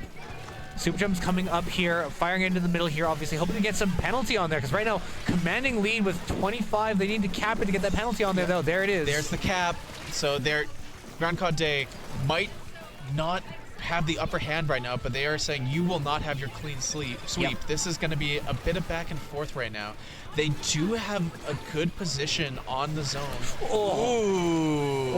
Gets called out of the air. With the slow swinging dynamos, I don't know if that was luck or that was like just premonition, but great play. Rem has been pinged. They know Rem is there. They're looking. Puddle coming in here with the Ultra Hammer into the center here, getting one pick and probably going to get another one. There's the 2. They're giving third. Just barely misses. So burning through their penalty right now with a big bubbler on the way. I don't know if they're going to pop it quite yet. Yeah, I think they're going to wait on that just a second here, but they are pushing Rem into not a great position. Going up against Aqua with that Dynamo, you got a really good mobility, but you're really into there it is. Well used though. Yep, taking out the bomb for sure. Staying alive for this might be a jump out point because that is a very bad position still. Aqua just staying alive in the zone right now. Future does recapture it. It is a bloodbath in here right now. It's just constantly in contention here. I see specials popping off. I see people exploding. That's how you know it's a good match. Is when I can't keep up. Super Jump's coming out to just deny entry right now, just trying to give them some breathing room to get some points on the board, chew through the penalty. Timothy just kind of sharking around here, quiet around the corners here, and just using splat bombs for long-range offense here. Yep, they are pinned down. Puddle Duck coming in with that hammer. Timothy, that's one for Timothy for sure. Goes down.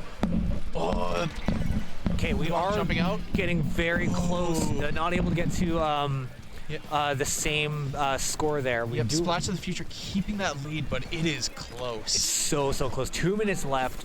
32 points of penalty left on the side of Splat to the Future, and 40 points left on Groundcod Day. This is very, very close, as we expect from a Game 5 from two very strong teams. All right. Right now, we don't see any big push for mid right now, so it does look like Splat to the Future is going to get a few more points on the board to make their lead a little bit more commanding.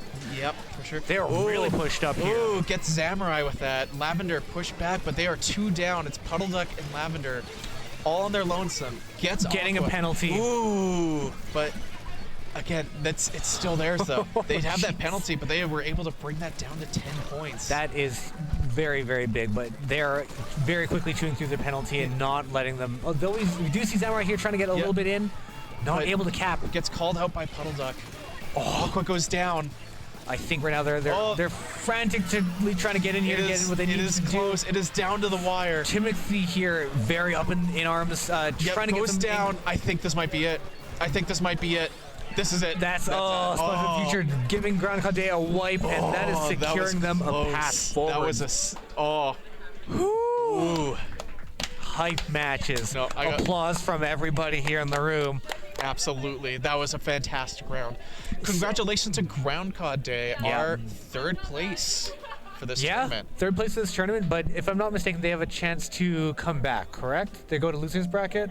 No, this is it. Oh, geez, okay. We're off to grand finals. Oh my goodness gracious, we're going off to grand finals. Well, we have to do a quick team swap over here, but man, that was a fun match to watch, fun to commentate with. Splat to the Future will be taking on Fintersteller in our finals, so we will see how that goes. Yep, see you in a little bit. Don't go away.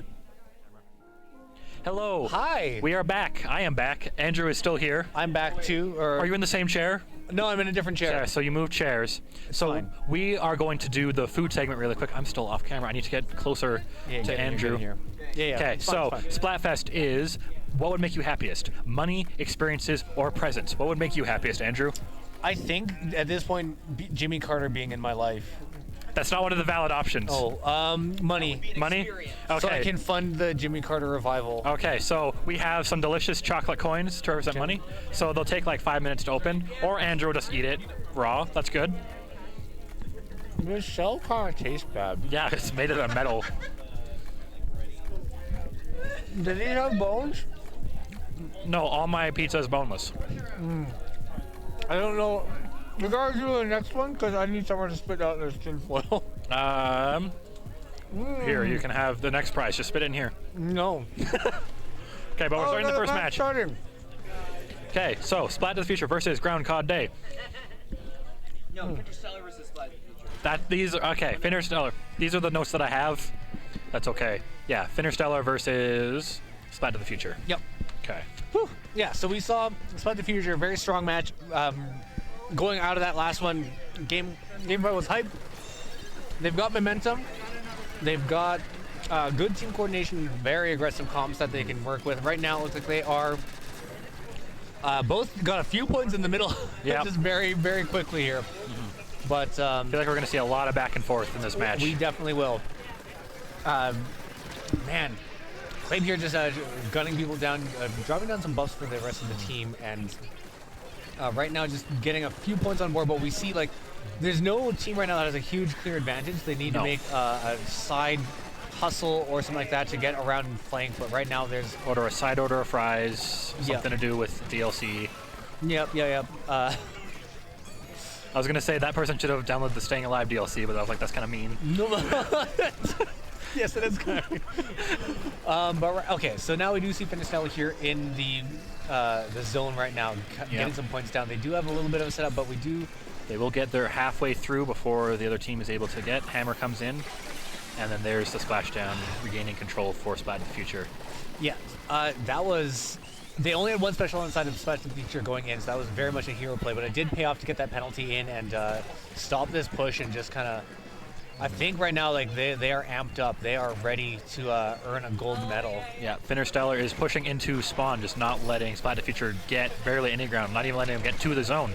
Yeah, this is what you got to do, and right now it's going to be a matter of either pushing through that or finding a sneaky way in to just cap. But I think right now they are spread out enough to make sure that they have this zone well under control with a beacon in there for quick respawns. So. Great strategizing on the side of Fintersteller there. Looks like Fintersteller still has a try splashdown to use whenever they need to. Puddle Duck not just barging in, waiting for the right opportunity to go in there with that hammer, getting them that penalty and that cap. Yeah, now Splat Future was reducing their numbers. Kaz with the tent just not letting that happen as quickly as they would like. And then there's that vacuum cleaner that haunts my nightmares. Whenever I play with Kaz, it's like, oh no. Oh, they got control again. Yeah, we're back in the middle here, and we're going to see a lot of control swap here, just because, right, they are both very, very actively trying to keep this under wraps, and not, I was going to say, not a lot of picks on either side, but they are just very evenly matched here. It's very tough to keep up with what's going on. But right now, we do need to see Splat to the future get control and keep it for a long time. Yeah. Quirky coming out the side here. Almost got the flank on Puddle Duck there, but they fell off, unfortunately. And they were also being pursued, so it was only a matter of time until they got called out and probably sniped. But they did a great stayed job alive, staying though. Yeah. Nice cap. Fintersteller cranking down that, not Soldier Boy, counter. We were talking about the Soldier game handheld console earlier, and I was like, oh no, word association is failing me. Kind of wish I had gotten one of those, but alas, I was too wary of do not buy the do not buy the Soldier game handheld. It didn't exist. Like, someone bought one and it never arrived. They just got a bad egg, I'm sure. A skill issue. Again, back and forth here. Both teams fighting viciously to try and keep control here, but Fintersteller's been able to hold on to it though for the time being. The penalty's almost gone. That's penalty's almost gone. They over a minute left. It feels like this match has been going on for a long time just because of like all the back and forth. But they have a pretty commanding lead. Are they gonna get it? They lost control. No, they are in control. They almost lost control right at the very end there. Yeah, they were able to hold on and get their first win. Wow. So, do you think that an experience like that deserves talking about the next thing for Splatfest?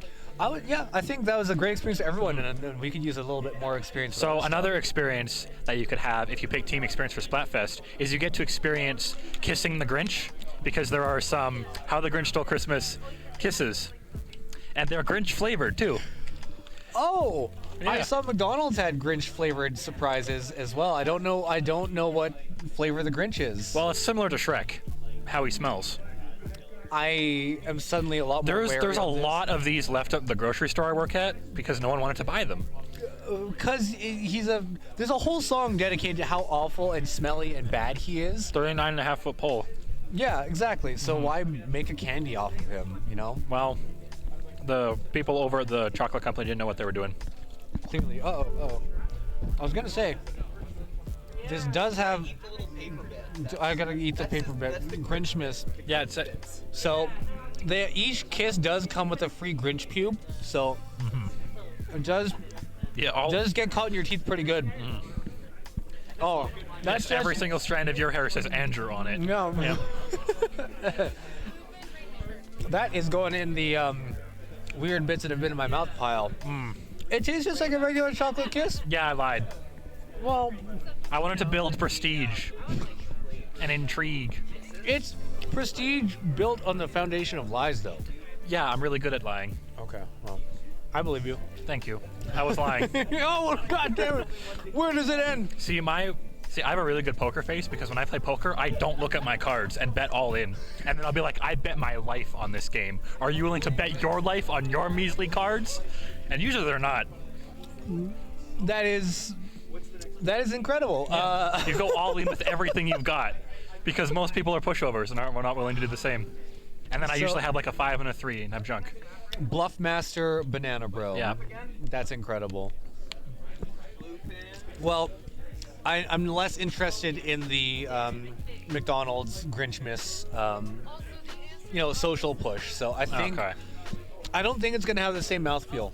Probably not. If I'm being honest. Okay, so I think we have time to do the final thing. So living in the present. What would make you happiest? Some people picked present. No one's actually picked present. Not a single person at this entire event has picked present. I think there's a big man with present. I think big man's gonna lose the Splatfest because I think there's gonna be like 5 people on his team, and it's gonna be very sad for big man. So, well, he can cry his big tears. Yeah, but he gets some presents at the end of it. Okay. So for team present, we got these ice squares that are very ornately wrapped. Yeah. Let's see. Yeah, these icy squares. They've got like is it like it's a chocolate minty? I have one open here. Oh, okay. From previous. You wrapped it before you wrapped it before Christmas. I don't know if anyone else has this issue, but I. Oh yeah, they cannot melt touch super chocolate. easily.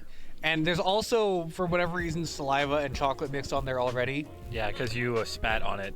Well, it was not a spit so much as a careful removal of Spit your. and putting it on from your mouth to the place you were grabbing it from. Here we go. I'm very shocked. They're mostly not chocolate. They're mostly coconut oil. What? Yeah. It's like white chocolate. Or it's not chocolate at all. I still like these. I used to get these all the time during Christmas time. Still very good. There's cocoa is the 4th ingredient.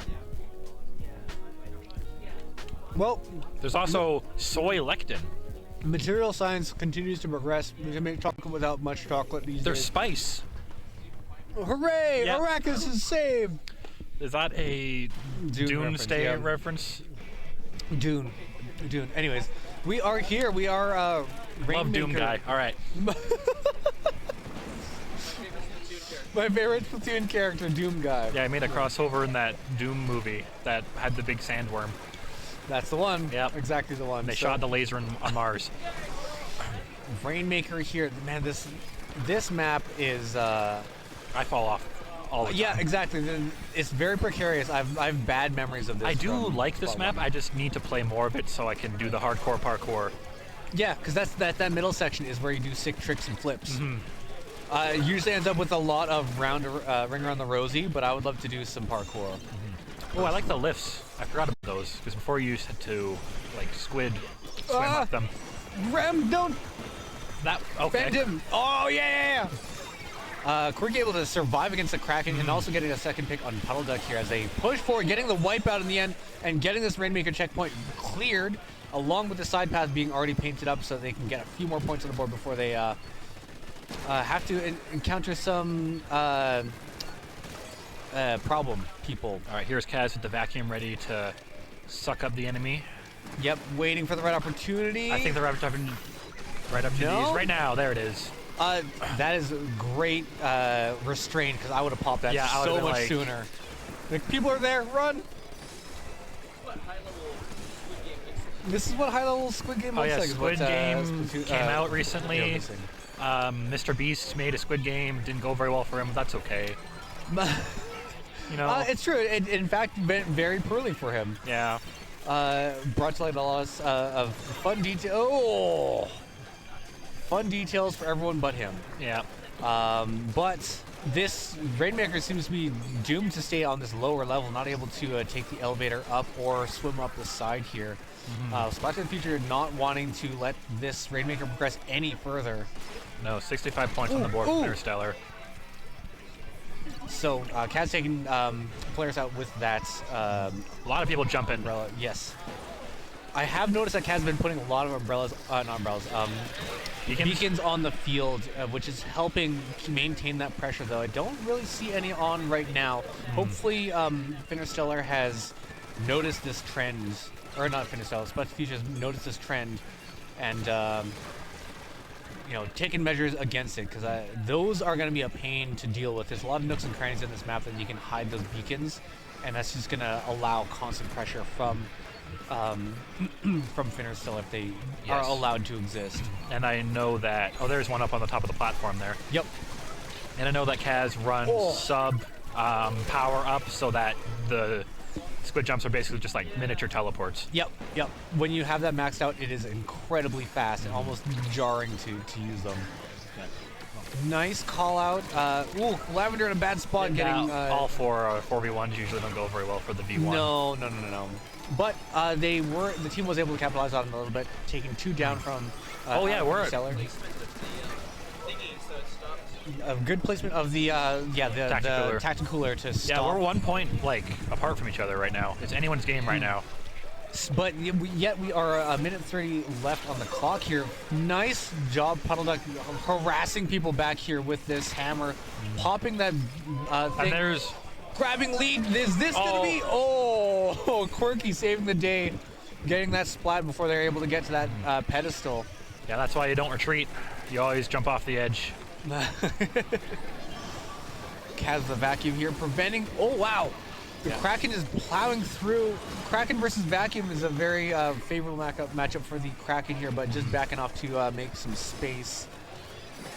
Okay, yeah, the Fintersteller needs to be able to just get to where they need to go. That was a really insightful thing I said. Yeah, they do need to get from point A to point B, ideally with the shortest way possible. Yeah. Which would be a straight line. Yeah, so they should use Pythagoras theorem. Why is A plus B even a thing? A plus B. Stream is dead. Or this is C. a personal issue. Oh, no, stream might be back on. Which one is longer? A plus B or C? Which one's longer? I was talking about the shortest distance. Yes. That is the shortest distance. From point A to point B, you've made point A to point B lines. Okay, fine. Well, see, now you're skewing the map in your favor. You're labeling A and B on opposite ends. Yeah, okay. This is line A. This is line B. This is point A, point B. Lines and points are different things. Which path? Well, obviously, line C is the shortest. Yeah, so you agree with me, and I was right the entire time. There was no miscommunication. Yes, there was, because Right? you're like, I was right and I drew it out using the right triangle. I want you to note it that when I said point A to point B, I at no point mentioned letter C. Letter C is a wild card that you threw in there to swing things in your favor. Do you know what the Pythagoras theorem is? I do. Then A squared plus B squared equals C squared. It's basic trigonometry. Yeah, it is. But what about arc coast? Do you know what that? Arc coast, that sounds like a very cool roller coaster ride with dinosaurs. But it is not. It is a mathematical term that unironically made me cry 2 months ago. This guy gets emotional. I do. I get emotional about a lot of things. You know, Tetris Effect made me cry when I played it first time. I'm like, the shapes. They're so They're beautiful. so beautiful. They are. And the music and like the whales were there. Yeah, it's a beautiful game. It's a beautiful game. And you get to do Tetrises with your friends if you play that together. Exactly. Connected, rather. Yeah. Tetris Effect connected. It's good. It's good. Full endorsement for Tetris Effect. Alexei Pajitnov, you did a good job. Yep. Play it with your Xbox Connect today. No. Could you imagine? No, don't play with your Xbox Connect. I don't think there is a Tetris on Xbox Connect. I don't think there was, but... There was? No, I don't think there was. Oh, you got my hopes up for a second. No. Like, that sounds awful. I can't wait to play it. I'm sure a programmer can rig up a gesture-based Xbox Connect thing. You do this pose to rotate left, rotate right. I think that'd be a lot of fun. Well, have you played Tetris Worlds on GameCube? No. Well, the opening cutscene for that is like, we need to save Mino kind. Our planet is dying. What? We must open the Tetris gates on other planets to save our civilization. There's a plot to a Tetris game. Yes. Okay. All right. Single player RPG?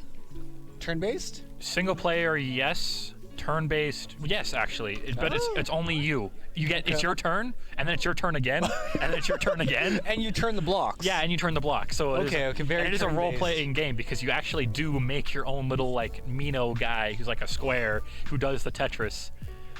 Your Mino Sona. Yeah. Okay. He's like a little square, little cube.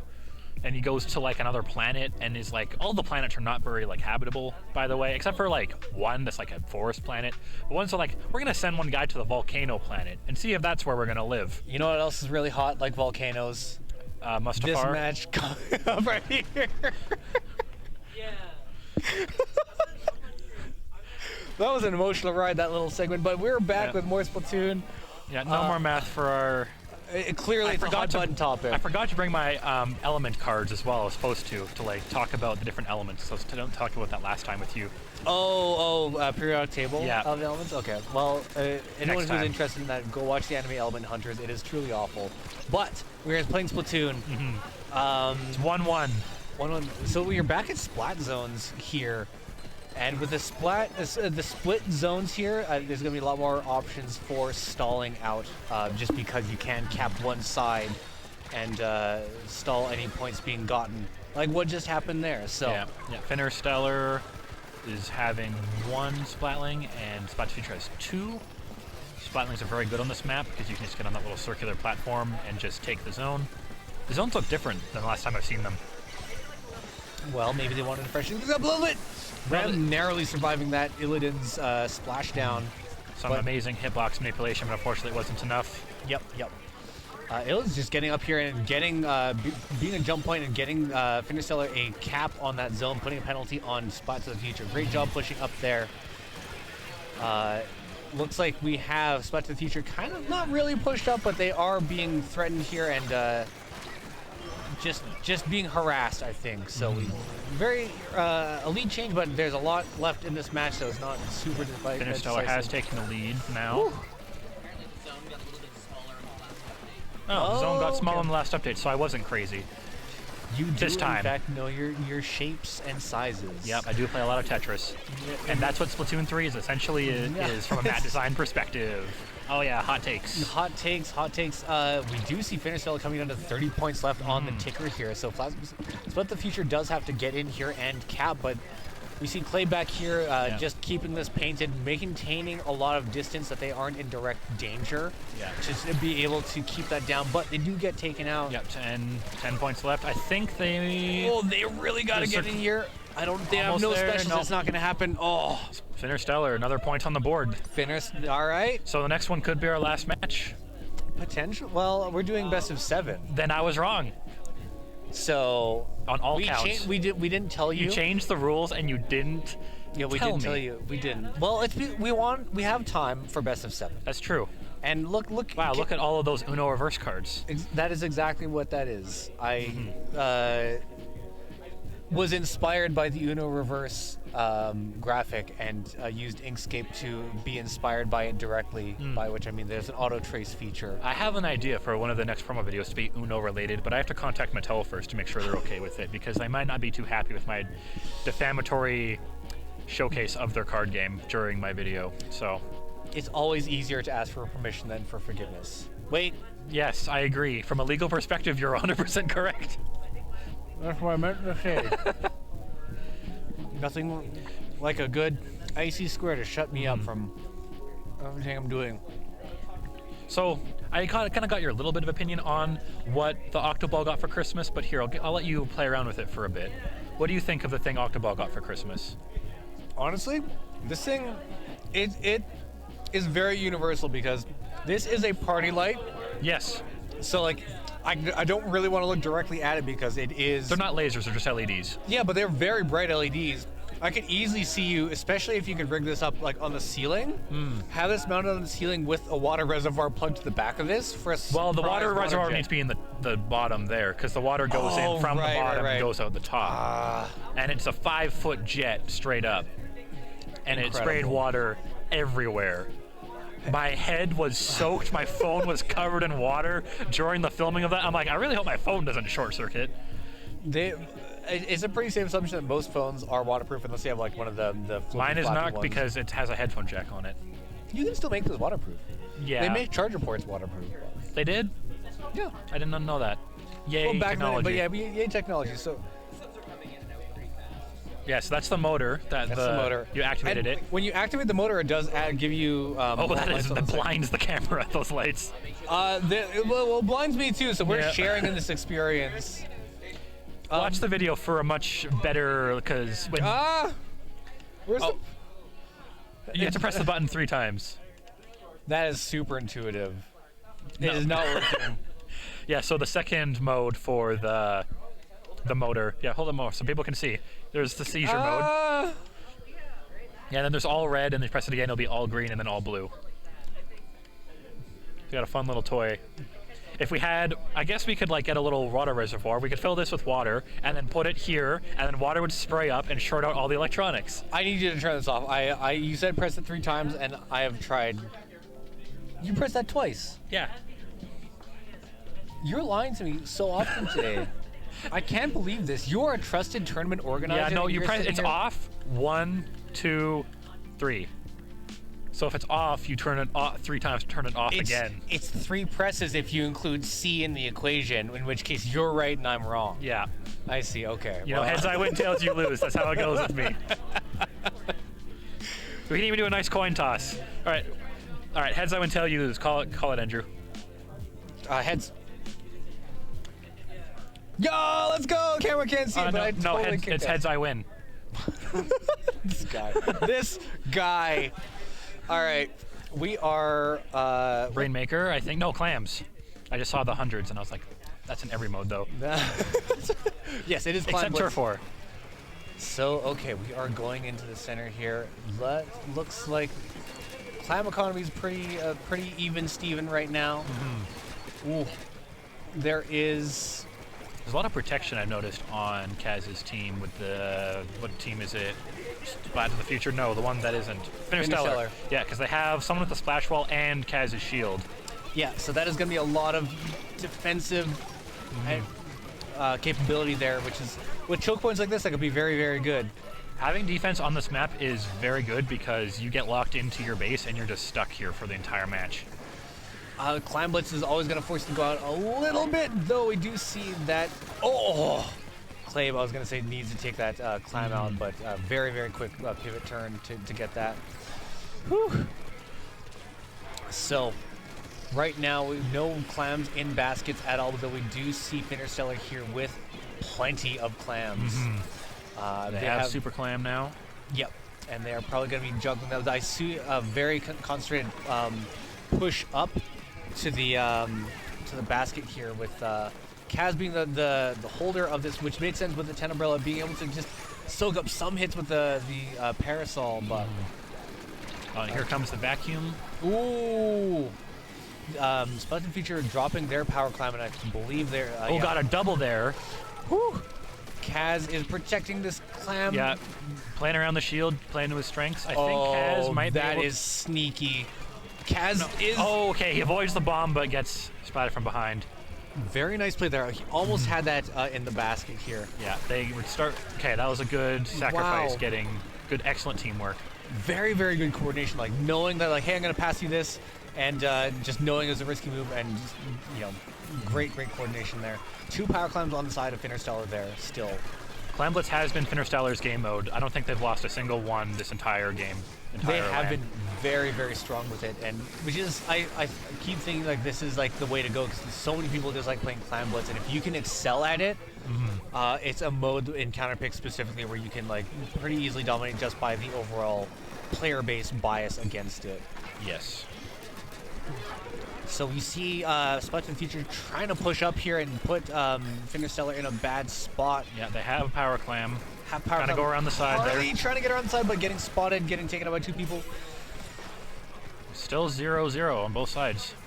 Yeah, they are. I do see them, Splat to the Future, coordinating with their clams though, and trying to make sure that they have enough for a push. But Fintersteller coming in with a vacuum and just pushing forward with that 10 umbrella canopy. Yeah. Claim getting a pick. I think they're going to be able to get into the basket in this round. They might be able to, unless that bucket is Claim going in? They're going over. Now they need... There's 3 down on Splat to the Future. I think they're going to get a lot of points this one. This is going to be a very, very big push with that 10 umbrella canopy providing a lot of cover. Clay bullying from up top here with the pen. Are they going to try to jump in? Yes, they are. Oh my gosh. 53 points on the board right now with from Fintersteller. Yeah. Very, very strong push. Very strong first push. 23-point penalty, but that's totally worth it for the amount of lead they just got there. Yes, very much pushing in a little bit too far, backing up. Very smart. That is a 4v1. They really got to get out of there. With Clave as backup now, they are a little bit safer. They managed to stay alive, which is very, very good. Both teams not with enough for a power climb quite right now, but I get the feeling that Splat to the Future is going to be very antsy to get some points on the board now that we are 1 minute left. Take out Kaz before he's able to do anything. Splashdown, scattering those clams around for the team to get a wipeout and make a big push. Oh, they have one super clam. They have enough for a super clam, or power clam. Got 1 in, 1 more en route. They're taking the lead. Taking the lead. Very, very good push by Splat to the Future. Okay, but 3 are down for Splat to the Future, so Fintersteller could take the pity clam and take advantage of this. Yeah, they will have a penalty to get through, but that is still... very small penalty, though. They need a super clam and I think 3 clams to take back the lead. Yeah, it's going to be very, very small, but Fintersteller are coming down to 23 seconds left. I don't know if Fintersteller's going to be able to do it. They just don't know. I don't know if they have the time to coordinate enough, and Splat to the Future is just up in their base. Oh, 1 down inside Splat to the Future. If they can leverage that 1 pick, they might be able to do something, but they don't have enough clams. Let's pick up that clam or else the game's going to end. Oh, Kaz, no! Splat to the Future taking that one. Oh, but there's... So there it is. Okay. Okay, wow, it's going to be... No, it's not the final round now. Keep thinking it's best of 5. Well, so the first matches, it's all tied up again. Yep. These teams fighting for their lives out here. They want your gold medals that you made. They're very fashionable. I'm glad. There was. I meant to bring all the other iterations of it so I could show it off on cam, talk about it for a little bit, but That's okay. There was, I think, at least seven to 10 tries that I tried before getting to the routing. So there's a lot of variables. There's the thickness. There's how do I make the text more visible. We tried recessed text. We tried text that pops out. Working with the medium that is 3D printing, I want to make sure that these were also going to be as durable as possible. So the popped out text was very fragile. Like with my nail, I could push on it, and the text letter would just pop off somewhere, never to be found again. Yeah. And just to get the visibility, I had to do a lot of trickery. So is there 2 different types of filament on each of these? Yeah. I don't have a printer that can do 2 filaments at once, so I did have to swap them out. Yes. This is why I wanted to have them in there, because normally when you do a filament swap, it prints all the layers with one filament, then you swap it, then all the layers past that are the other filament. But you can see the edges of these. I was wondering all how that one got color. So I had to split the metal into 2 separate parts. Whoa. The outer part and then the inner part. So the inner part I'm able to make that an insert, which I could then have those 2 tones without having that affect the overall appearance. So a lot more 3D modeling than I know how to do. Yeah. And once I fit that in, I was able to tweak a few more settings to make it a little bit more readable here and there, because just the way that the printer will kind of fill in that last layer with the octoball there. I chose this pattern because it had the most shine, really kind of It is very out. shiny.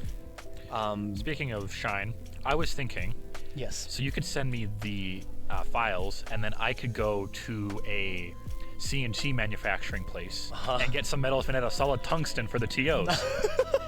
I would need to withdraw about $400 from our cash box, but I think it'd be worth it. I love tungsten. It's a great metal. It's a very great versatile metal. material. You make vacuum tubes out of it. Yeah. Light bulb filaments. Love tungsten. No. Hold on a second. There are some technical issues we're They going through here. unplugged the internet. Yep. So there is. We're cleaning up the setup for the other setup in terms of things to do. So. Yeah. We are a little bit interruption here, so that means Banana Bro and I get to have a little bit more quality time. Intimate conversation. Let's get deep. What's your biggest fear? My biggest fear is So that overwrite what you're saying. I would. Gosh, what is my biggest Not fear? enough tungsten in your life. Not enough tungsten. My initial wedding ring was a tungsten ring, and I really did Nice. like it. The main issue with, I still have it. I thought I lost it. So on our 10th anniversary, I did get my other ring here, which I'll show off to the stream here. Has synthetic opal and also some glow-in-the-dark powder in the resin there. Nice, like a mood ring. Well, not a mood ring, I know, but I was devaluing it way too much. listen, I'm an adult. I can have a glow-in-the-dark wedding band if I want. That's really cool, actually. Yeah. So that was a lot of fun. But the tungsten ring does come with, like, when I first got it, they were pretty new. So obviously, my partner works in healthcare, and that being said, they hear about a lot of worst case scenarios, and at that point, tungsten rings did not have a way to get them off if, let's say, your hand got injured and swelled up. No, tungsten's very strong. Yes. Yeah. It's why it's very desirable for many applications. Yes. Very scratch resistant, and it had a nice weighty feel. Yeah. Double the density of lead. Wow. Yeah. We would be able to look at the atomic numbers on the I know if we had the chart, card, if we had the tungsten cards, that'd be a really big W, but right now it's just a big L. What is Atomic symbol for tungsten is W. Oh god. Yeah. Okay. Because I know lead is PB. Yeah. For Latin reasons, I think. Yeah. Yeah, it's for Latin is a lot of, and then gold is AU, and silver is AG, and hydrogen is H because it's a good letter. It's highest praise for that one. So We were talking about hydrogen last time. Were we? We were a little bit, and I was talking about like different applications of hydrogen. Like Canadian Pacific Rail is like looking at making hydrogen-powered trains. Cool. Yeah. Very cool. Because right now they're all diesel. So, but diesel, like, when you're generating power via diesel, it's just you're using diesel to run an electric generator, and then you're using that to power motors that make the thing go. Wait, so we've ditched steam power. It's like steam power, but instead of steam, it's like toxic liquid. Because I know a lot of generators, like even like nuclear generators, they're still like that's still using steam. nuclear reactions, to heat up steam to turn turbines. Yeah. Which is wild to me that it all comes back to steam. It's all steam. Yeah. Yeah. Hydrogen, you could do that. What you could do with hydrogen is you could have a nuclear power plant, generate electricity, and then use electricity via the process of hydrolysis to convert water into hydrogen and oxygen. Right. And then you store that stuff, and then when you want electricity again, you use reverse hydrolysis, I don't know the technical name for it, to generate electricity back again. But it's very energy intensive. It's like 30% return, so it's like 100 units in, only 30 units out. Yikes. Well, here's hoping one of these teams will get 100 points down on this match of Splat Zones. Splat Zones. On Museum Dolphins. Yeah, Museum of Dolphins. Yep. They're mammals though, so are dolphins mammals? Hold on, I might be wrong. Is it whales? I think are mammals. Whales are mammals. Dolphins Are mammals? Yeah. Okay. So what? That's the real question is like, do dolphins what on that city? Do it. Oh, I don't know no, what it they're very is. purposeful. I think very purposeful. So, We're keeping it on brand for Splatoon by making nothing but nautical puns. yes, Yeah. very much so. Fintersteller takes the lead early on. Yep.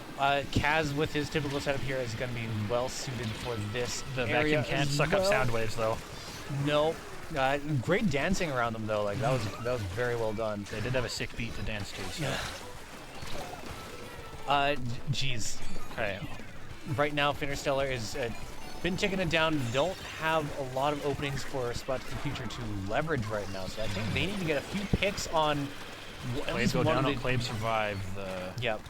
Or no, they didn't. They got splatted by the 5.1.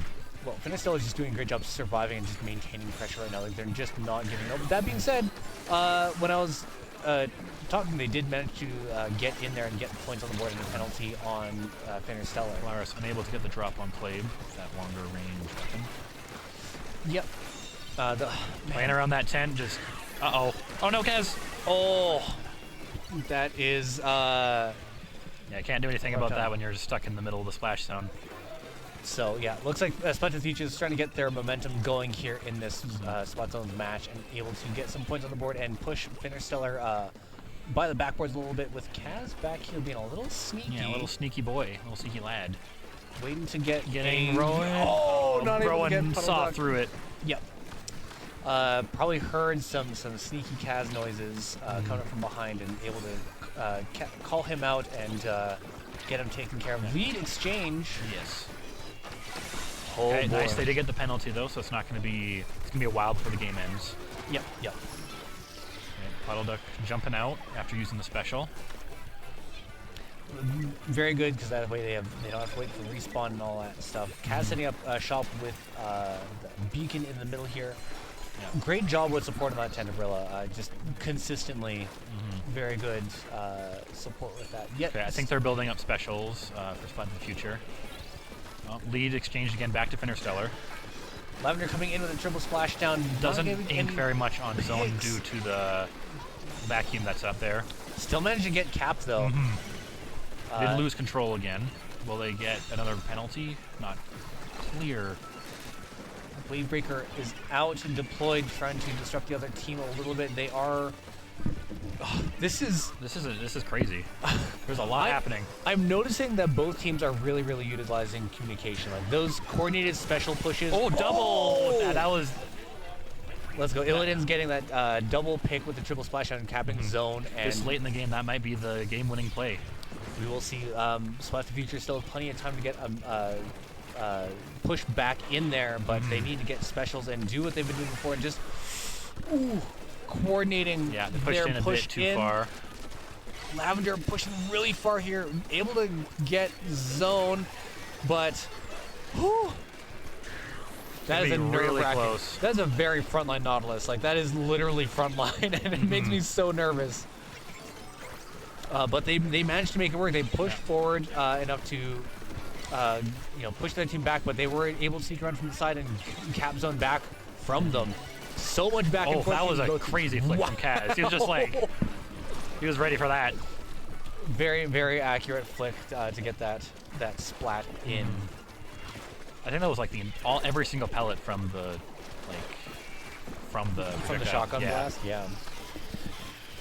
Oh, this is really coming down to it. 28 seconds left on the clock and 21 points left on that counter, but and they're ticking down. They're just strengthening their lead every passing second. Yeah, Fintersteller is doing a great job of keeping that down, but Kaz shutting down some of the turf inkage on the zone. Yeah. Oh, there's a penalty back on there, so it's not over yet, but they gotta have zone capped though. They need zone cap, and they need to keep it for a very long time. They're gonna get it because 3 went down. But they need to push up and make sure the other team cannot get in here. With Clabe getting pushed into a corner like that, they do have a decent chance of doing this.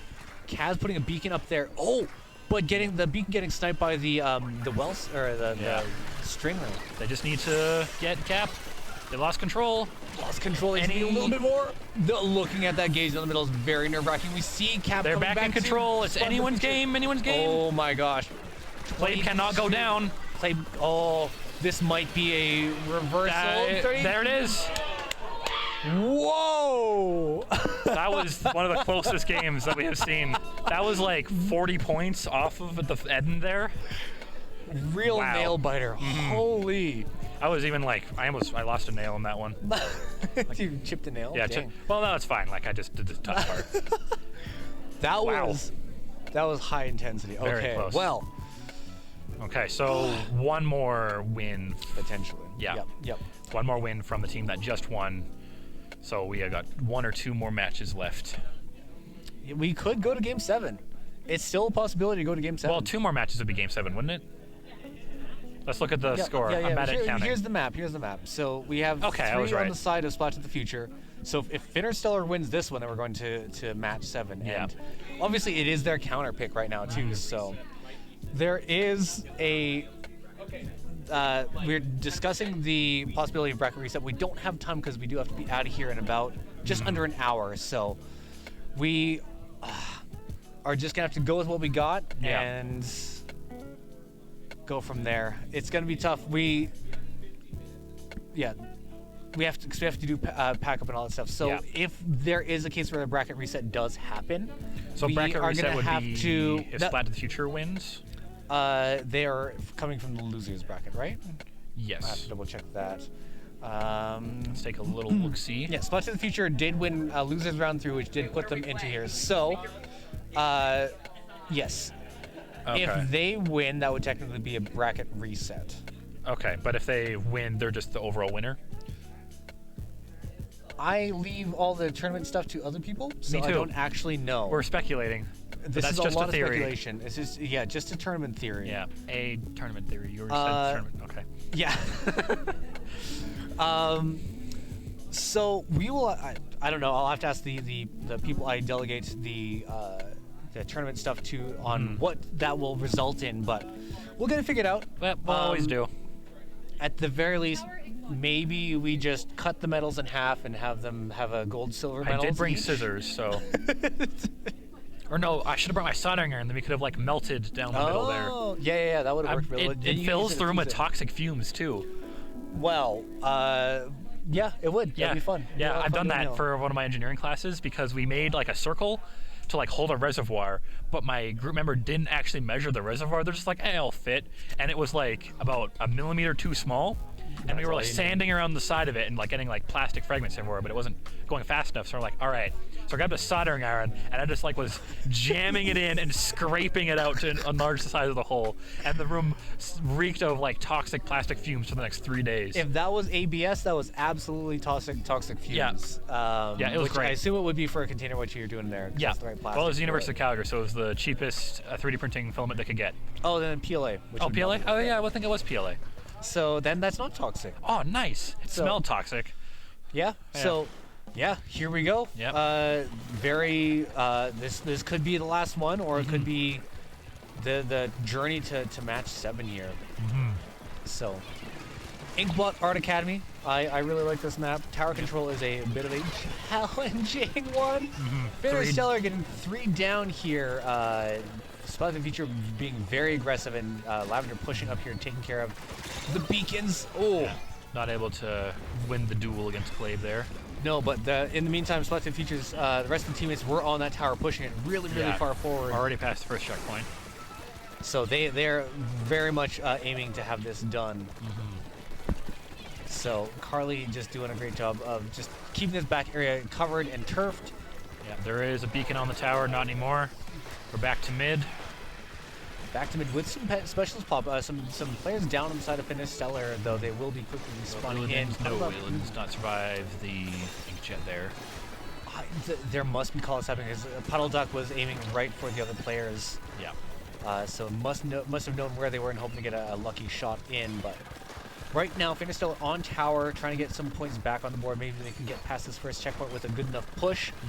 Claim with the tactical cooler on ready.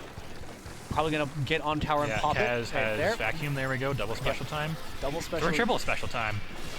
That should be good to get them. Ooh. No, bombs are. Oh, they're still getting checkpoint points. Still getting checkpoint points, but they will have a quick response. They can maintain pressure if Illidan's can stay alive. Unfortunately, not able to do that. And Kaz being a sneaky blaster? lad. No, is that the Tinderella? Just without the canopy. Yeah. So. Ooh. Alright, so they're gonna get back to checkpoint, I think. Yeah, back on checkpoint. See if they can get some numbers down. The buckets are really good at defending this spot, but Kaz does have that vacuum. Yeah. Not able to get past that checkpoint. Again, they're very close, but just Kaz playing around that tent. Splat the Future is being very aggressive about not letting them get past this one, which is taking down the timer. Yeah. But it's not a very strong lead that Splat Future has. Like, this push could be it. There we go. There's checkpoint. Yeah. Finally getting past that first Only checkpoint. 10 points away from gaining lead for Fintersteller is very close. Yep. Very close. And there it is. There's the lead. So if they can get past this checkpoint, they'll be in very good standings. Popping some specials to give them that breathing room. They're past checkpoint too. Okay, that is a very good place. 39 points on the board. Splat the Future is now going to have to come back that much farther. Delayed wipe on Fintersteller, but they did get the lead, so that was definitely a worthwhile push. Yep. Puddle Duck on the tower, just getting some extra turf in there. I think that bubble is going to get eaten by the tower. Oh, I didn't get to see. Puddle Duck here with this Inkjet here, trying to get some big, getting one on Quirky from very far away. Well done. Jumping back to where Kaz is. Ooh. So right now we have a lot of Fintersteller coming up into this mid zone here, but they are gonna have to back up a little bit with, at least with the backup of Soda and the cover of a splash wall. Yeah, a lot of cover. The very strong defensive capabilities on Fintersteller, as you mentioned before. Whew. Yeah, Quirky is on the platform, distracting everyone else. Quirky goes down. Right now, seeing Illidan's does have the try splash down. Someone's behind Illidan's. I think they got them. Okay. All right. So we are just doing the back and forth in the middle with a minute 15 left on the board here. Fintersteller with a pretty good lead, but it could be taken off if Splat the Future can get a good wipe. I think they'll be able to take that lead. Yeah. But that's going to be much easier said than done. Kaz protecting the jump from Illidan's with the vacuum cleaner there. Back in mid. Fintersteller has 2 specials on board. One of them being popped right now with a triple splashdown in mid, then one more left to go. They're in very good standing to keep this going with the tactical cooler. Oh, not able to be deployed, being taken up by this very accurate Inkjet. Okay, Inkjet was not able to be punished there. No. It was defended. Quirky on tower. Kaz is there. Kaz gets the 10 up just in time. Triple splashdown taking out the canopy and giving them a little path in. They are still hunting for that last... I think it was Kaz. I don't know. I think he got out of it though. Yeah. We are coming up to checkpoint 2. 19 seconds left on the board with Big Bubber on tower. Not guaranteed. There's a wipeout. So this is probably going to go back in favor of Splat the Future, and Fintersteller is going to have to come back. There's the lead and another wipeout. And it's 5 seconds left. I think 5 seconds left. Oh, this could be another it. Wipeout. Another wipeout. Checkpoint 3. Oh, wow. There it is. And there it is. Wow. Splat.